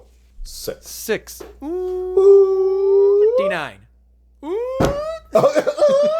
Oh, wait. 69. Oh, we have fun. 69. Woo. All right, but this was long. Yeah, this was so we should long. probably wrap things up here because we've been going on long enough. But yeah, I still think, even with all that I know about the movie now, like the real story, I still think it's a great movie. Oh yeah. And you know, like I said, the original Titans, they came to grips with it, even if they had problems. They like it as a story, and sometimes I try to look at the better, like based on a true story movies, when they're not as erroneous, when they're more erroneous with their history. It's harder. This one isn't quite as erroneous. Yeah, this one isn't that far off. But also, it's a story. It's a movie. But it's still a story. It's still exaggerated. There's still a lot that's made up, and the message is good. So, I think it's a good movie. I think it's held up, and sadly, still poignant and still needed. It's still necessary. It's still a necessary story. But it's a good one. Remember the Titans, everybody. I will go to bat for it, which is not a good thing to say because it's football. But I will go to bat for it. He'll go to... What would be the football analogy for that? I'd go to quarterback for it. I'd go to catch for it. I'd go to run for it. Oh, I'd go to run for it. I'd go to run for it. Yeah. I'd Hail Mary for it. Well, Hail Mary is when you have nothing left and you desperately throw something, so maybe not. Yeah. I'd make a field goal. I'd kick a field goal to this. All right. We're done. Yes, Thank we're you done. all for watching. Yes, Thank and you, please Curtis, watch for our doing all others the if research. it's your first time to this. Clap it up for thank Curtis for doing all the research, because I would not have done that. I would have been like, was the Remember the Titans a real movie? All right, great. Good night. Good night. It's a good night. Like, that is our BioNitPic. It was a real movie. Yes. Yes.